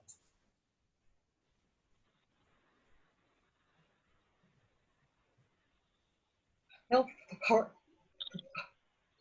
$1,000, that's $250 a quarter. Is that plenty for prizes? Well, How many prizes are we going to do per month? well, I'm sorry. The number I was saying was 4,000. So $1,000 a quarter. $1,000. So $1,000. He was thinking $250 a month. $50 month. $1,000. Oh no, wait. So that's $1,000 a quarter is $300 a month. $330 a month. yeah, right, a little over that. So I don't think it's something that has to be extravagant. I'm thinking kind of smaller items and not necessarily huge numbers, but enough to still get people's involvement, whether that be, speaking of prizes of things like small stuffed animals, mugs, T-shirts, just as I'm thinking like smaller size items like that, not $1,000 for some single prize or things like that. It's kind of the vision. Are we allowed to do gift cards to local businesses? Well, I think that's something specifically we could do, because it would help promote, the local businesses. And my hope there would be, maybe we could get a partnership with a business that would would donate, say, 20, say a $50 gift card that we could pay 25 for, or a portion, that they would match it and give, in a way it would, so there'd be some sponsorship from them and some benefit for them. And by having a business contribute half of the prize would also help avoid favoritism or accusations of favoritism. Mm-hmm. Yes, and then businesses that chose not to participate, well, that is their choice. And for businesses that want to participate, again, it's their choice, but they're putting something in. So it's not just, like you say, it's not just a free service where we could be accused of favoritism. They have to actively want to be involved. But if we did 200 a month, that's $2,400 per year. Per year, it's 200 a month in prizes. I think it's just difficult to determine, what each one is going to be worth, and like how, okay, so if you get a snowballs and they contribute $2 and we contribute $2 and we give away 50 prizes, well, okay, that's not a big deal. But if you not rope in, but you do something with Rancher's Daughter, then the value goes up. So it's not necessarily so easy to say, well, each month we'll do with this business, we'll do, $50 worth of prizes or $100 worth of prizes. I think it's going to be very elastic in terms of value, which means we need to make sure that what we're asking people to do is harder depending on the value of the prize. So for the snowballs one, you might just, you have to do something, like a TikTok about why you love Montgomery or something like that. And, that might be getting, maybe we'll get 500 or, so you could end up getting things that you don't expect as well. Like a lot of participation, which means we could blow our budget at snowballs, for a quarter accidentally. But, having more money is better than having less, because again, some things are really popular, some are not. Yeah. Like I never would have thought that the goat logo would have started some grand controversy on Facebook. And it did. So again, when you're depending on how you do these, you might get more take up than you expect. And I'd certainly like to have more money just in case. I don't want to have to say like, oh, sorry, we only meant our first, 50 people to knock it out of the park. Well, you certainly don't want to run out of money when the point is to generate interest. Yeah. And the more interest, the better. And we want to be able to plan for that. If for some reason the interest isn't there and we're not spending it, we can cross that bridge, but at least we would have enough, hopefully. Right. And the difference as well between doing it this way and doing it with, Madison Avenue, this is $4,000, not $4 million, where you're getting, you guys know who's doing this, so you can give feedback like, this is the stupidest idea ever, don't do that again. It's hometown, so, it's not like you're going to get to March of next year and being like, we just wasted all of our money and I never had the ability to say that I hated it. That's fine. Hey, I have a question on, and maybe you guys don't care, or if you do, should we rename that line item contest prizes? Because activities refers to a million things. It's just not very, or contests/prizes and remove activities. So one of the things that I was thinking of is like a scavenger hunt, which would be kind of more of an activity rather than a contest. But a scavenger hunt with no prize?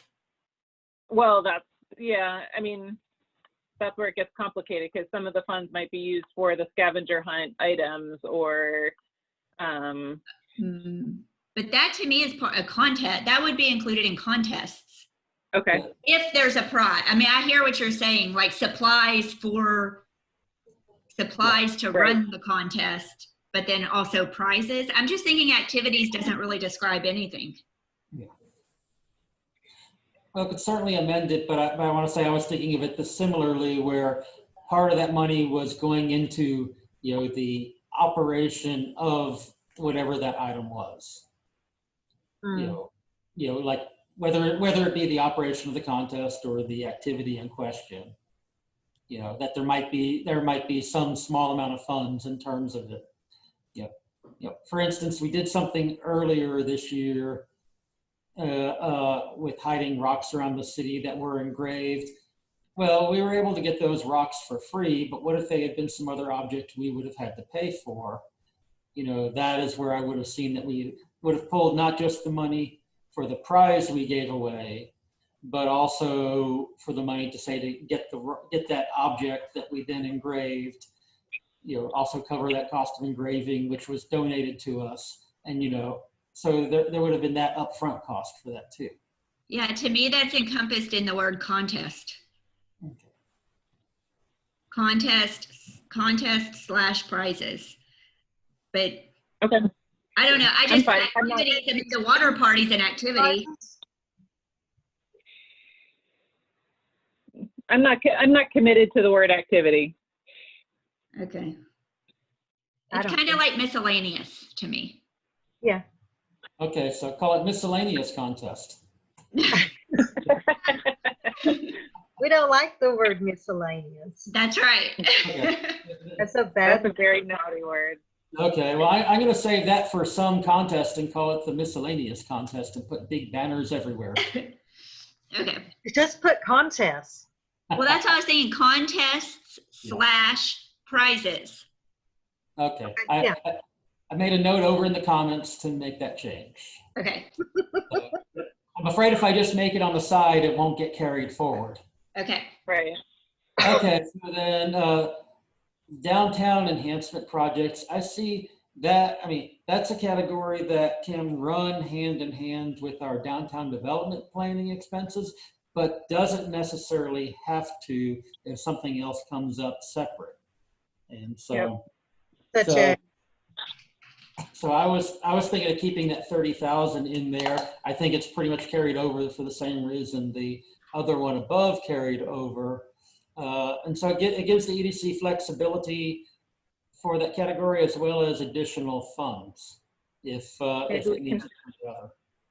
Maybe we can fix the wall. That's a good point for something. That's something that it definitely could be partly useful too. And I'm going to go ahead and put a 0 in the walking tour category, even though it's so I can get this out for me. Yep. Even though we're moving that. So that then ends quality of life. And so we can move to marketing and tourism. Starting with brochures and printed literature, I'm not opposed to those. And I think there's probably some use for that, especially with Margaritaville opening up to help maybe them having brochures there that they can maybe either potentially direct people here or have them out front in some degree. And I think there's some use for this category, but in today's world, I'm not sure $9,000 necessarily is, the full amount for that, but. Yep. A question, this kind of includes the website. We had talked previously about possibly looking in the future at setting up a website. Would it be better to move like 7,000 of that brochures funds to the website funds just in case we decide to go that direction? Well, I think that's a good comment because where I see the lesser value of the paper brochures. The reason I see it that way is people using their handheld devices and their computers to get the same information, which is essentially what you're saying, in that in terms of they would be going to the website. Some of that is also using those the historical signage that we previously discussed. Mhm. So Can I we think combine them? I was looking at increasing the dollar amount for the website, and so that's a good place it can come from. Can we just combine the two categories? And essentially that Website and brochures. I just call it printed literature / website. we can. But they're very, very different. The goal is They that are and they aren't. I mean, they're two different methods of communicating about Montgomery.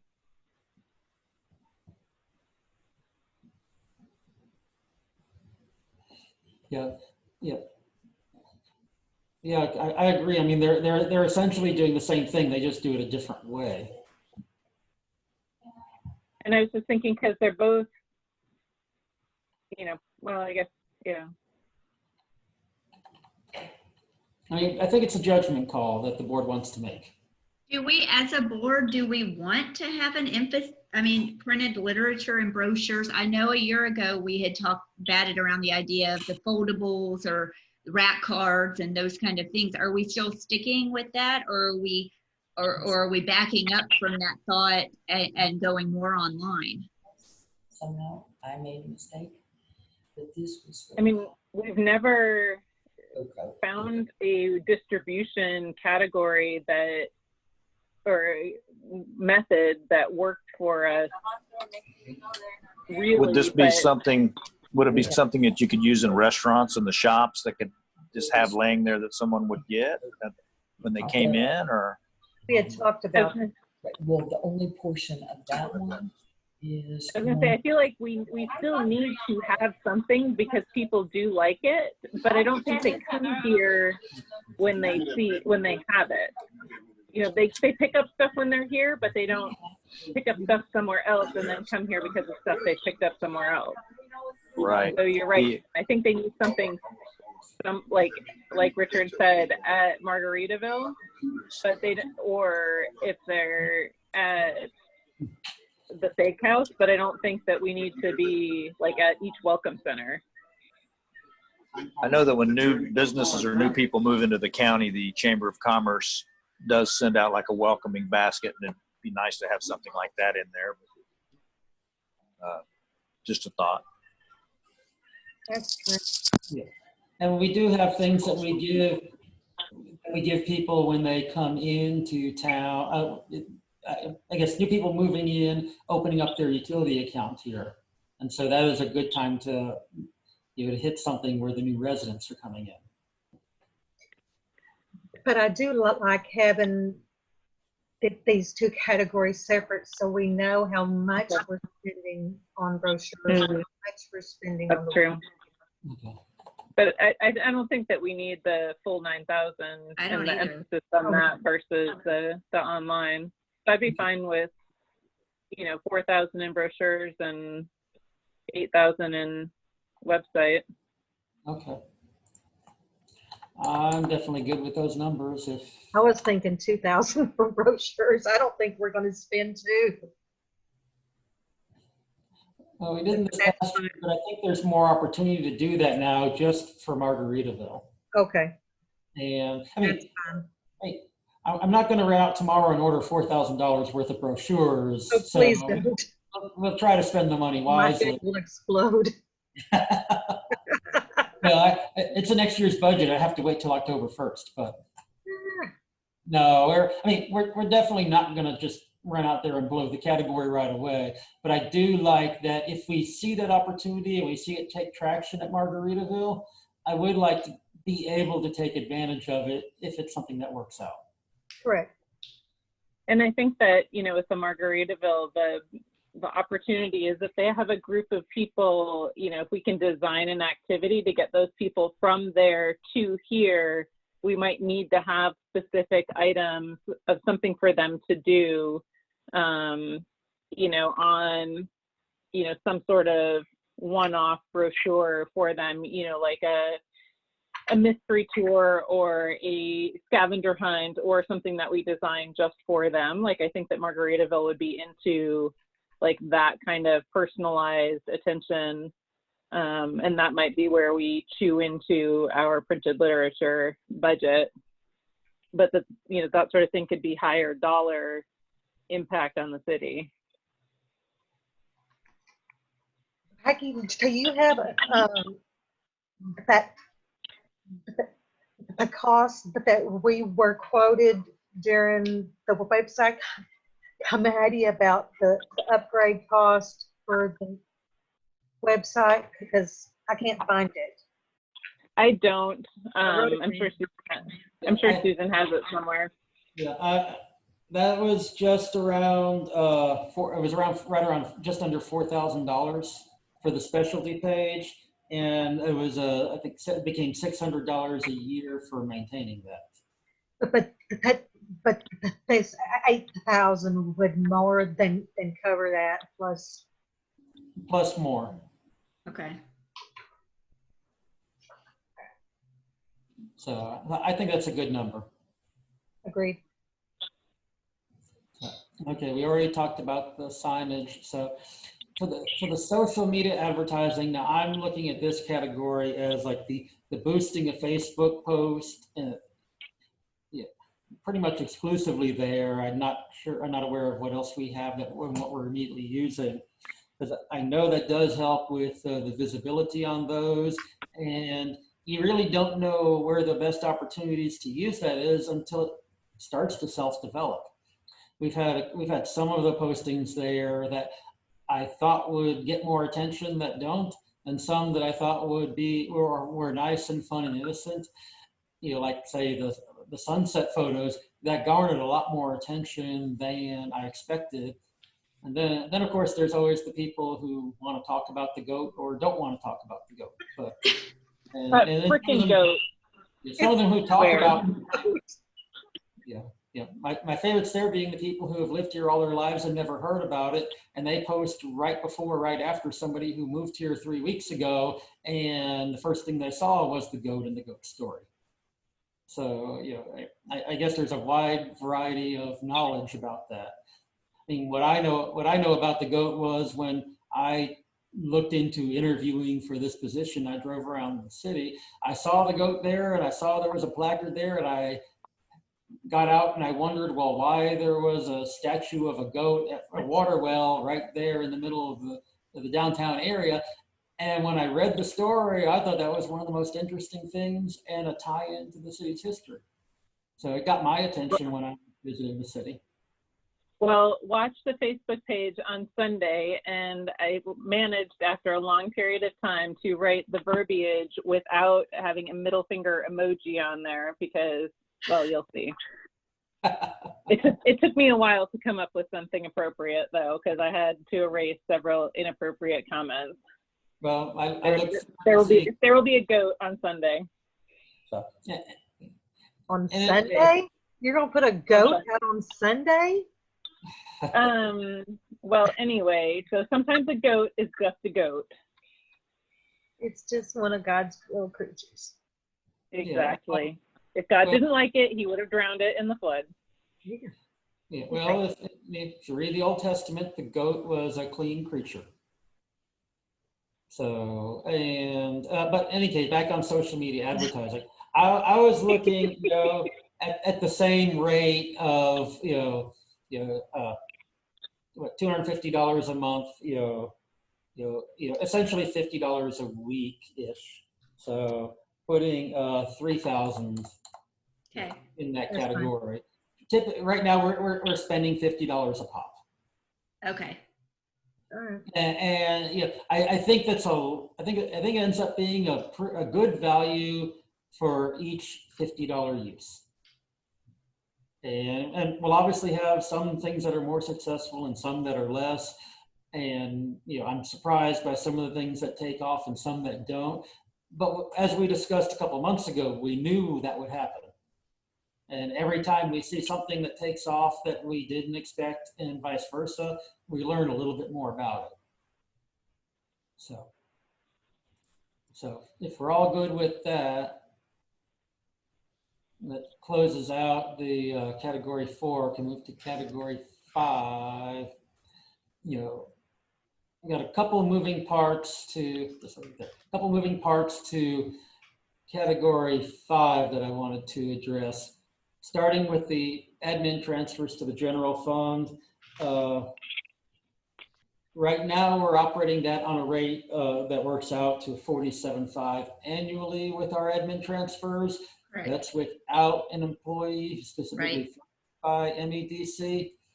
And right now, I think we can, for the foreseeable future, continue to operate without that employee position, especially in a lot of the COVID pandemic, unknown world out there. I think social media is our best bang for the buck, and we're advertising with that as much to the people who are in town and close by instead of trying to people to travel from a distance. And so I think that's a better expense for our money. In with that, I'm looking to take a portion of that money that we would spend on staff and use that to contract out in the consulting category or subcategory below, to get that bang for our buck in social media, but get it from consulting where people who have the specific task can get certain things done for us, at a better value to us and than city staff with their talents and their focus to those points. So we're paying for that and not paying for the overhead. So if we're going to continue the admin transfers without a staff person, I was going to put just the 47.5 in there to continue without a staff person, but I want to come back to that money a little bit below. And so, Okay. but I want to make sure you follow the logic. Yeah. Okay. And so that's essentially unchanged for the use that will be continuing. We're just cutting money out to relocate a lot Correct. of it. Okay. For miscellaneous expense, I think we've held the line on miscellaneous expense at 0 so far, and we will keep that as a goal. But I'd still like to put another 500 in there in that just in case. I'm fine with that. Okay. Maybe next year for Amy, I'll find something to charge $1 or $2.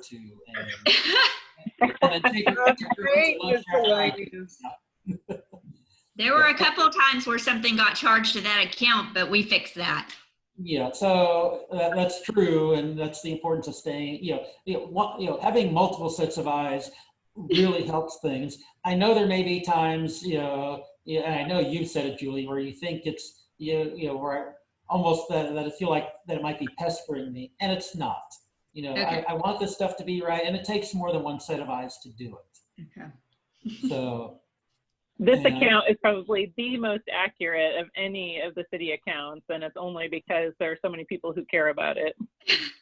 Well, yeah, I mean, and hey, sometimes there's that line of how much effort you put in versus the value of it, and maybe there's an overarching amount of effort put into it that might be above the dollar amount, but you still get it very precise and very accurate at the same time.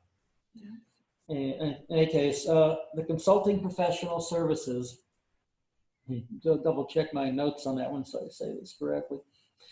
We funded that, and then we'd moved some monies around in a couple of these categories a couple of months ago. I'm looking at, essentially putting money for, that I've labeled 3 different ways in here.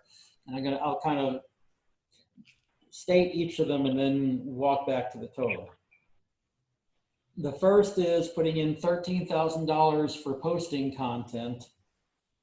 And, that's to, essentially for someone to post and manage to the social media accounts, Instagram, Facebook, where I get that number, I believe, and I want to double check my math while I'm live with you. I think that, I want to say that was $250 a week multiplied by 52 weeks. Roughly speaking, that could cover, 10 hours a week at $25, or if the, That's juggling very those numbers, maybe you're paying a little more per hour for less hours. I think 10 hours is a top end line for the number of hours needed.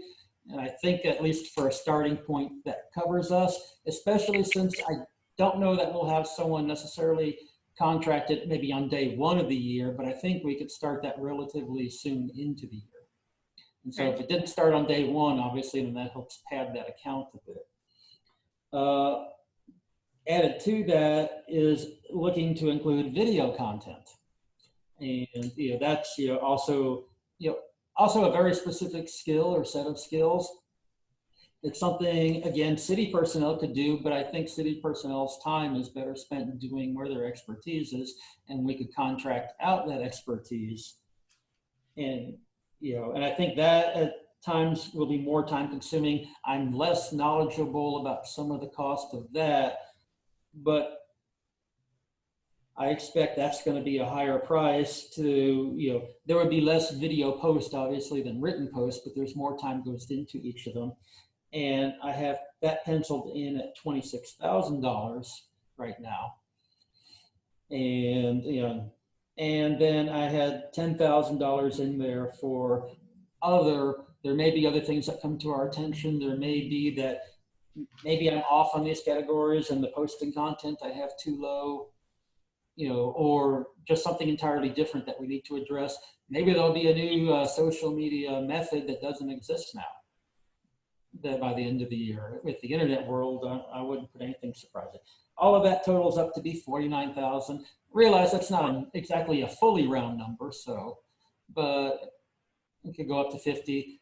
But I start from from those for discussion. That is my logic on those items. This money largely comes from the personnel money that we're not utilizing in the admin transfer category. I had considered leaving it in there and running it through the general fund, but if someone's doing this for the MEDC, I think it needs to be tied directly to the MEDC, and then the MEDC has a little more direct. It's obvious where the money is from. It's obvious where the save should be from. So I'll put that out and hear what comments I have back. That's fine. Okay. And I think as well, it's important to note that the 9,800 that we had budgeted was related to engineering expenses that we put the kibosh on 2 years ago pretty quickly. They were preparing specific engineering reports for the MEDC and coming to do presentations occasionally when, we are now getting the same reports that the city council gets, which I think generally provides value and certainly isn't costing us $10,000 a year. So, using 20% of a current need being paid for by something that was a duplicative expense makes sense. Can y'all give me an example of what is video content, or what would be an example of that? Well, for instance, something like either Facebook and or Instagram videos, or maybe even expanded to YouTube, where we using those say to do videos that appeal to say the city's historical nature, or educational videos around the city, or things that promote the sites that we would want people to come see and visit, say Fernland, almost as a marketing and tourism type. I think you can hit a lot of different possibilities there. I mean, you could do a whole 10-part series on the goat and really get public interest going, I'm sure.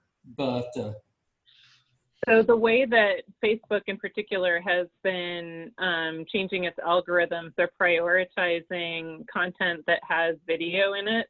Okay. And a lot of times it's hard to be seen unless you're paying for it. So it's important to make sure that the stuff that you're doing is being seen naturally as well, or organically, or whatever you want to do it. But we had a video done by Free to Go, and she was basically standing by 105, and you could not hear very well. It was pouring, the lighting was bad.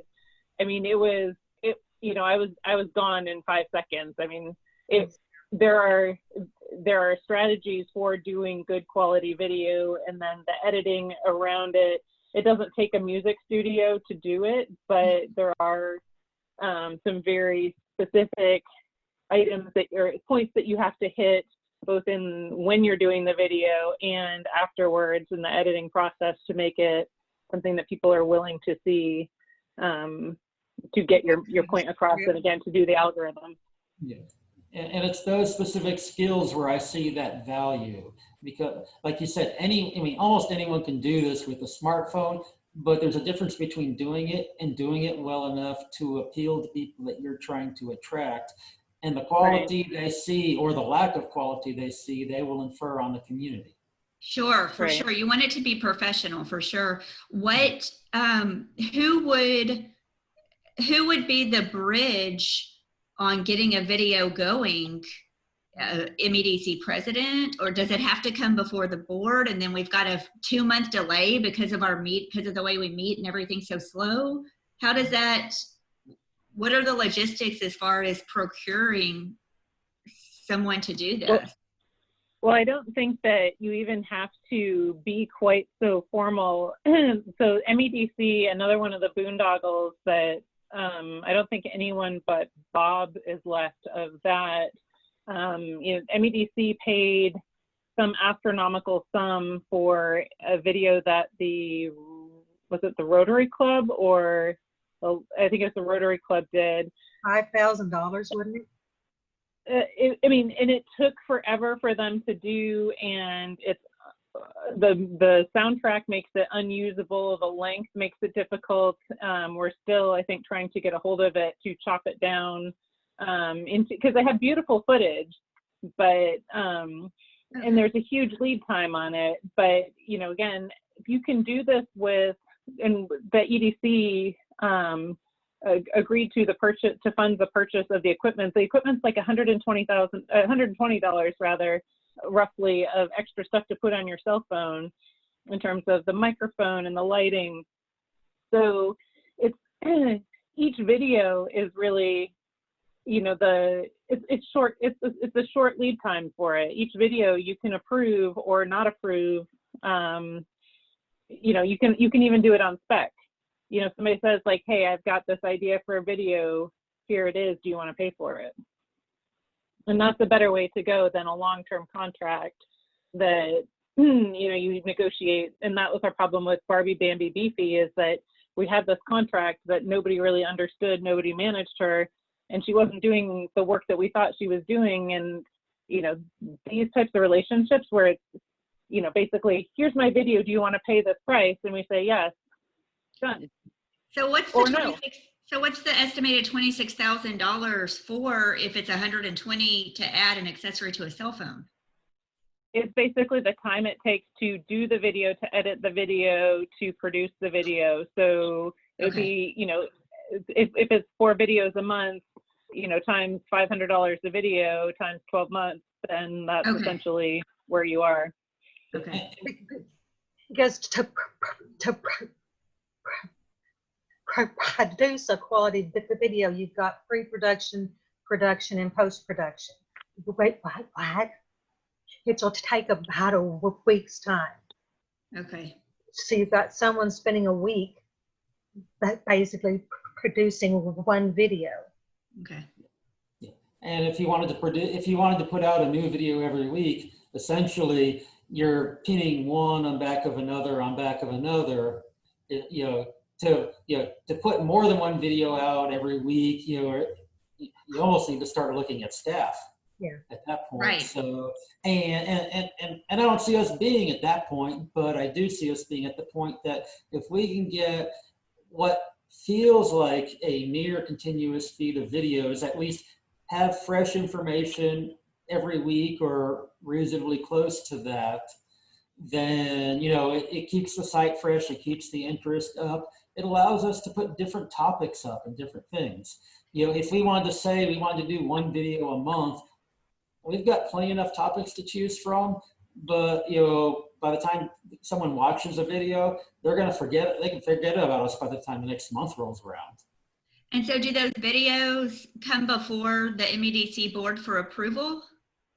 Well, Like the way, 4 at a time, a month in advance, or how does that work? I well, wouldn't think so. yeah, I mean, I would think Richard could see that video and approve it, because it's the parent going to be huge videos. These would be 3 to 5 minute videos. My Well, thought would be more that, you know, we would just occasionally, we could even just say once a quarter, are we happy with the results we're getting from our investment in our online marketing? yeah, and that's the way I see it. I see that as an administrative function that, you know, that I fulfill here. You know, definitely there's oversight through the EDC board. If the board thinks I'm going off in the wrong direction, you know, by all means, it's your duty to try to reel me in or ask questions. And the last month we started what I think will become a regular report, you know, on the social media. So it will become a regular discussion item, even if, you know, whether directly or indirectly. So it's not that you know, I want to be nimble enough that we can make decisions, you know, working here internally on the administrative end, but there'll be enough involvement by the EDC board that, you know, maybe it comes down, oh, you know, 3 months into this, well, has anyone thought of doing this idea? And, you know, maybe we forgot something that someone thinks about an element of the community that we need to plug in. Or maybe it'll be a matter of that's on the schedule, and then we get to discuss kind of what our future is for that and how we have them plotted out. So, Okay. Right. Like for me with right now with the social media postings, you know, I'm like a week ahead. So, you know, anytime you have any ideas for stuff to post or more cute pictures of your kitten jumping at the Texas flag, you know, I'm totally cool with you sending thoughts to me and stuff like that, because I'm desperate for good ideas. And I'd love to roll that into my calendar. So, you know, stuff like that is super useful for me personally. Okay, so that probably answers my question. It's really you and Richard will be taking the lead on this. Well, I mean, when you're talking about the money, I don't know how that's going to work going forward, because obviously being on city council, that doesn't work. Right. So I don't know is the answer Okay. to that. So for right now, I'm still working for free. Sure. And that will continue until November. Okay. so Got it. okay, so Maybe you'll hire somebody better than me then. Okay, are we all good on this one then? Okay. Yes. Travel and training expenses. We started the year with $10,000. We made some modifications and that moved money around that lowered this to 5,000. I do want to go back to 10,000 on this, partly so we can continue have money in there for social media training for where that's needed, but also you know, there's training that's required on me that I haven't yet been able to do because the classes have been being canceled right now in the COVID world. But also there's opportunities that I think are important for MEDC directors to be able to attend, you know, for things like the appropriate use of sales tax and, you know, MEDC monies and how those expenditure programs are supposed to line up, you know, and those training activities tend to be scattered on site throughout the state. I'm hoping and thinking relatively soon we may start to see some of them offered through online venues like other training agencies have started to do more frequently. And if that's the case, those would be training that, you know, EDC board members and myself could receive from home and office. But I do think that the $10,000 would be the worthy amount for that category. And just as a matter of course, I like to put it on the record that I think it's good when EDC board members are able to attend training. I know you all have, you know, for me, this is my job. For y'all, most of you have busy lives, but not everyone can necessarily do it. But when you can, I know that training is valuable. I think it'd be fantastic if more was available online, because it's really the travel commitment and that kind of thing that makes it harder. So if they had more flexible training, that'd be really helpful.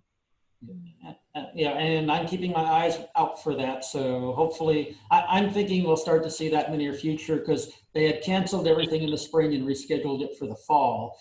And I think they're probably soon going to be coming on those deadlines, going that they're not so sure about doing them in the fall. And at that point, they will have gone pretty much a full year without the training being offered. I think then they have to start going to an online format. I mean, if we can hold a budget workshop and and board meetings by online, they can certainly provide an educational forum. Right. All right. The technology category, we had put 2,000 in there for some, purchasing of some of the video equipment, and for this year that was shaved out of some of the changes that we made before. Yeah, I'm less certain of some of the items we might need for this. I was looking at putting a few $1,000s in here as a placeholder item should there be something we need to purchase equipment-wise.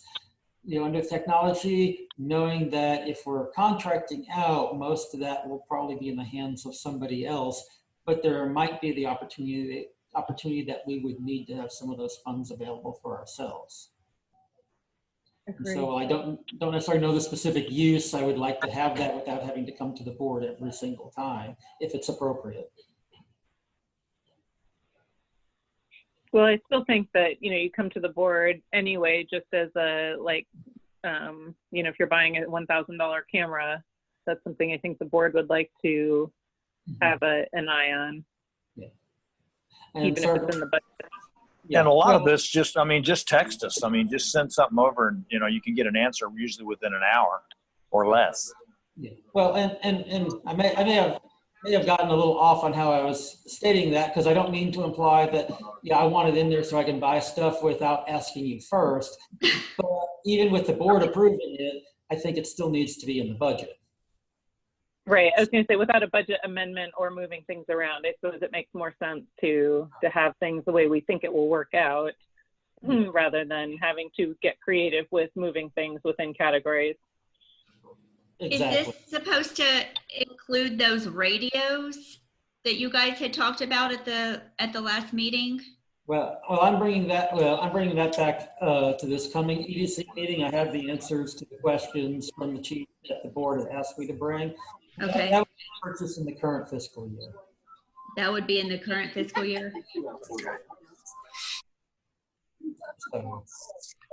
Oh, did you suggest 2,000? Is that what you said, Richard? I vaguely said a couple thousand. I was looking at something in the 2,000 to 3,000 range. And I think 2,000 would buy an awful lot of items. We're not talking about anything major, I don't think. Just enough that we have it if something really becomes needed. Okay. With office supplies, I was going to put 0 in for office supplies, because if we're not operating with our own staff, I think that's really covered by the admin transfer category. Great. And I have formulas that actually carry through. So. Bravo. And we still have a positive number at the bottom. So, despite the fact that I think we've been reasonable and conservative in how we've run through this. So. Wow. So how do, at this point, I know it's still just a workshop, so we're far from final, but maybe I best rely on Julie's expertise. Is that 37,000 at the bottom something that we should, turn around and categorize? Yes. I think we should operate on a zero-sum budget. I would agree. Tend to agree there. And is there a specific location other than miscellaneous where we might like to assign that? Never miscellaneous. My preference would be public infrastructure. Agree. Agreed. Good. I mean, that is really the overarching thing we have facing us right now, is this downtown development. Would you like to include that with downtown development? or create a separate category for it? Why don't we half and half between downtown development and streets and sidewalks?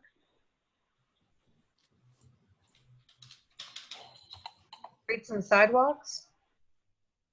Well, just because again, there's nothing saying that, you know, streets and sidewalks is a very broad category. Or do you not want to?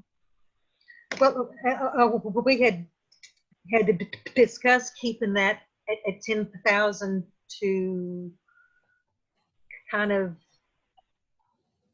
to not encourage Wrath.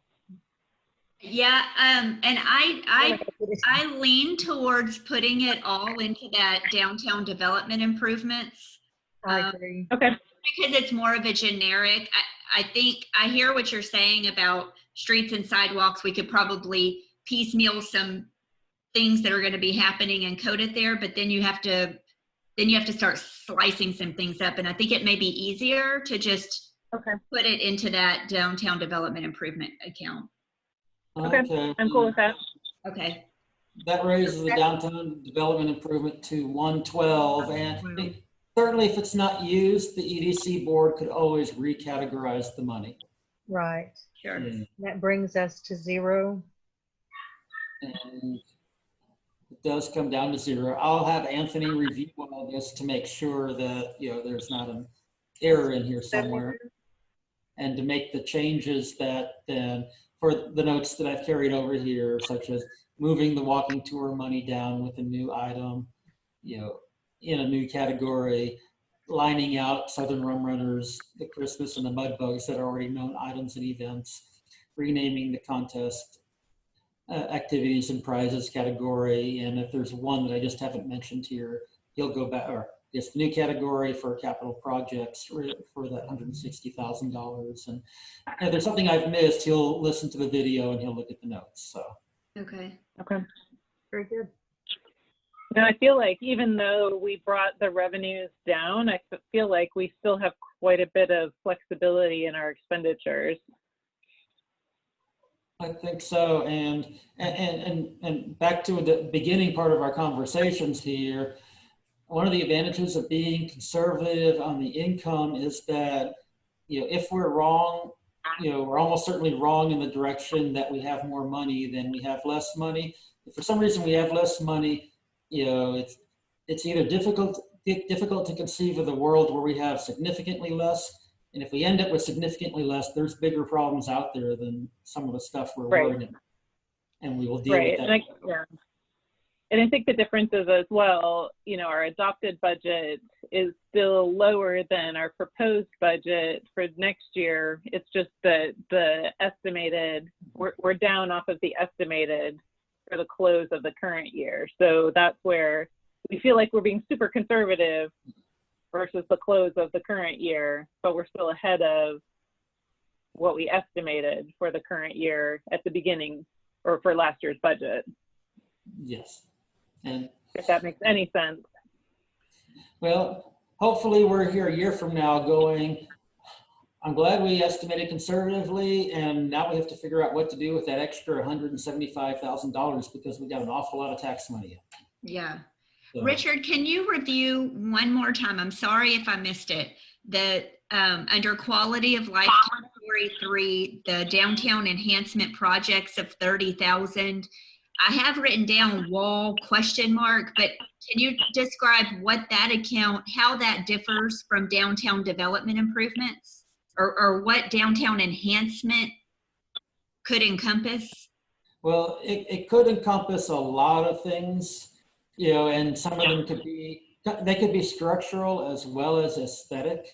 You know, for instance, you know, maybe if you want it, and I'm just throwing things out here off the top of my head with your questions. So, you know, if you wanted to say put like some kind of a alternate lighting system in downtown in terms that were decorative, I could see that as an enhancement. You know, Okay. if you wanted to put, say, a certain kind of paving, like paver blocks in a certain area that did something that was either decorative or functional. if what you might do limited point of use benefits. It's also something that you could pair with the money in downtown development and help do something larger scale. Okay. But what I wouldn't put in downtown enhancement is some things that are more, say, structural but not visible, like Okay. say utility lines that are underground. Okay. What about like repainting the restroom that's painted yellow right now? Like a fresh something, would that be included in that? Texas flag. That's something that's on our radar and something that I think would fall within that category. Super. Oh my, Okay. oh my God, I'm gonna get crucified online if there's a flag on a toilet. I think, well, I think the exterior, or at least one wall, if not more, would be a good place for a mural of some sort that is representative of the city. You know, maybe you could paint a goat in there or something. Spray the goat. Well, yeah, I think that there could be a better color that maybe goes with a long-term scheme for downtown than that yellow. It's definitely something we have discussed, and I'm hoping that it's something we can move on sooner rather than later. Yeah. Okay. That's a good idea. Yeah. One of the things about talking to artists is that they don't always have the most structured lives, and they get back to you on their schedule and not yours. Okay. So, Okay. Any other questions? No, sir. No, thank you. Well, this went a little longer than I expected, but we definitely had a lot of good conversations. So I expect it probably went longer than you expected too, and I appreciate the time everyone put into it. Thank you, So Richard. here's the question. Do we need to have a second meeting? You know, as comprehensive as the discussion is, I don't see that it's needed.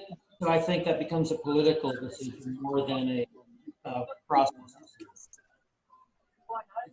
I think we would have to have one if this budget got approved at EDC on the 20th, sent to council, and they sent it back, then we would need one. Right. Right. I don't see a need at this point. We'll present it on the 20th to the board, and the discussions will be made at that time for any possible changes, but I don't think we need to sit down and go through the entire thing again. Agree. Right. I just feel like we have such a broad support for every single item we put down, what the dollar value is. I mean, I don't know how the rest of you feel, but you know, we had a very inclusive and agreeable discussion that there's really nothing to come back and discuss. Agreed. Okay. All right. So the next time, Amy, I don't know what you're talking about for the 20th. I have our next MEDC meeting on the 17th of August. Yes. That's fine. Whatever. Okay. My dates. I have it on my calendar. So I just, Okay, good. I guess. We met July 20th. So I've still got that Okay. in my brain. Yep. Okay, so Okay. the timeline is Richard will go back to Anthony, make these changes, make these revisions and updates. We will meet on the 17th of this month to go over those one more time, approve it, hopefully goes to council for approval, and we move forward. We need to have at least one public hearing as well before we finally approve it. So after it comes back from council, we have our public hearing and do the final approval, I believe, Okay, before we adopt it. So we can schedule that public hearing the same date of the September meeting then. Yes, I remember Okay. that for sure. Okay. So can it go, just assuming that this is approved by the board on the 17th, does it still have time to go to council? So we should be able to go before council for approval on August 25th to get their approval, because then if it doesn't work, then we can have a workshop and an emergency meeting to pass our amended budget, and then get on their first meeting, which is September 8th. September. Right. Yep. Okay. Okay. So we definitely we have the time to work with, so we just need to make sure it keeps moving forward. Okay. Right. We're cool. We can cruise in. Okay. And hey, can I ask y'all one more quick question? Anthony and I had talked about this, and I don't know if you care or not, the quarterly accruals for the general administrative and the sales tax. And it sounds like we're not going to be having the debt transfer accruals. But those two items, do you guys prefer to see that split out on a 12-month annualized basis for every month so that you're seeing 12 months of 1 month of that accrual, or are you okay, or do you prefer to just see it once a quarter? I feel like if we are going to start spending our money more aggressively, that I would prefer to see monthly accruals so that it's not quite so jolty and, you know, a little bit scarier. Okay, yeah, you agree. I agree with that as well. I wanted to make sure, I wanted to see what your thoughts, y'all's thoughts were on that. Right. And I know Anthony likes to do things. Sorry. I was going to say, I've always done monthly in the past with other agencies, but I think it's clearer and clearer that way. I agree. Okay. And Anthony is so ahead of the game that, I mean, it probably drives him nuts to wait until the quarter anyway. Yeah. And I feel like in those interim financial statements, 2 months out of 3 are not really a good picture of what's going on. Yep. Hey, thank you for that feedback. Thank you for asking. Yeah. And just as a quick matter, if I can throw the comment in, the items before that we were discussing related to the Christmas event, $104.95 amount that went to cups and coffee and cocoa that was served, and of the $224.83, some of that was misclassified, and so we'll have to properly classify that as general fund. And some of it was binders that were used by MEDC. So, and some office items that were used internally for MEDC purposes. So we'll work with Anthony about getting that corrected. So binders for the Christmas thing, or No, just binders? No, they were used by the staff person we had at the time, and some other office supplies that were specifically used. Okay, so that 224.83 will be reclassified as something else. Yeah. One is, yep. I don't have the exact dollar amount in front of you, but some of that will be. So the amount staying in EDC will be smaller, but some of it will go back to the general fund. Okay. Yeah, and I think I'm going to ask Anthony moving forward, let's put a vendor under, I mean, let's get some more information rather than just a generic card service charge. Yeah, because what is that? Yeah. Miscellaneous. Yeah. That's miscellaneous. Thank you, guys. All right, thank you. Thank you. Okay, well, if everyone is finished, then I will call the meeting to a close at 12:19 and thank all of you, Richard, myself, Julie, Amy, and Dan for attending. Thank you. Thank you. Thank you all for your time. And I'm just doing that for the record. I know that I was here as well, but. Oh, okay. Bye. See y'all Bye. next week. Bye. Yep.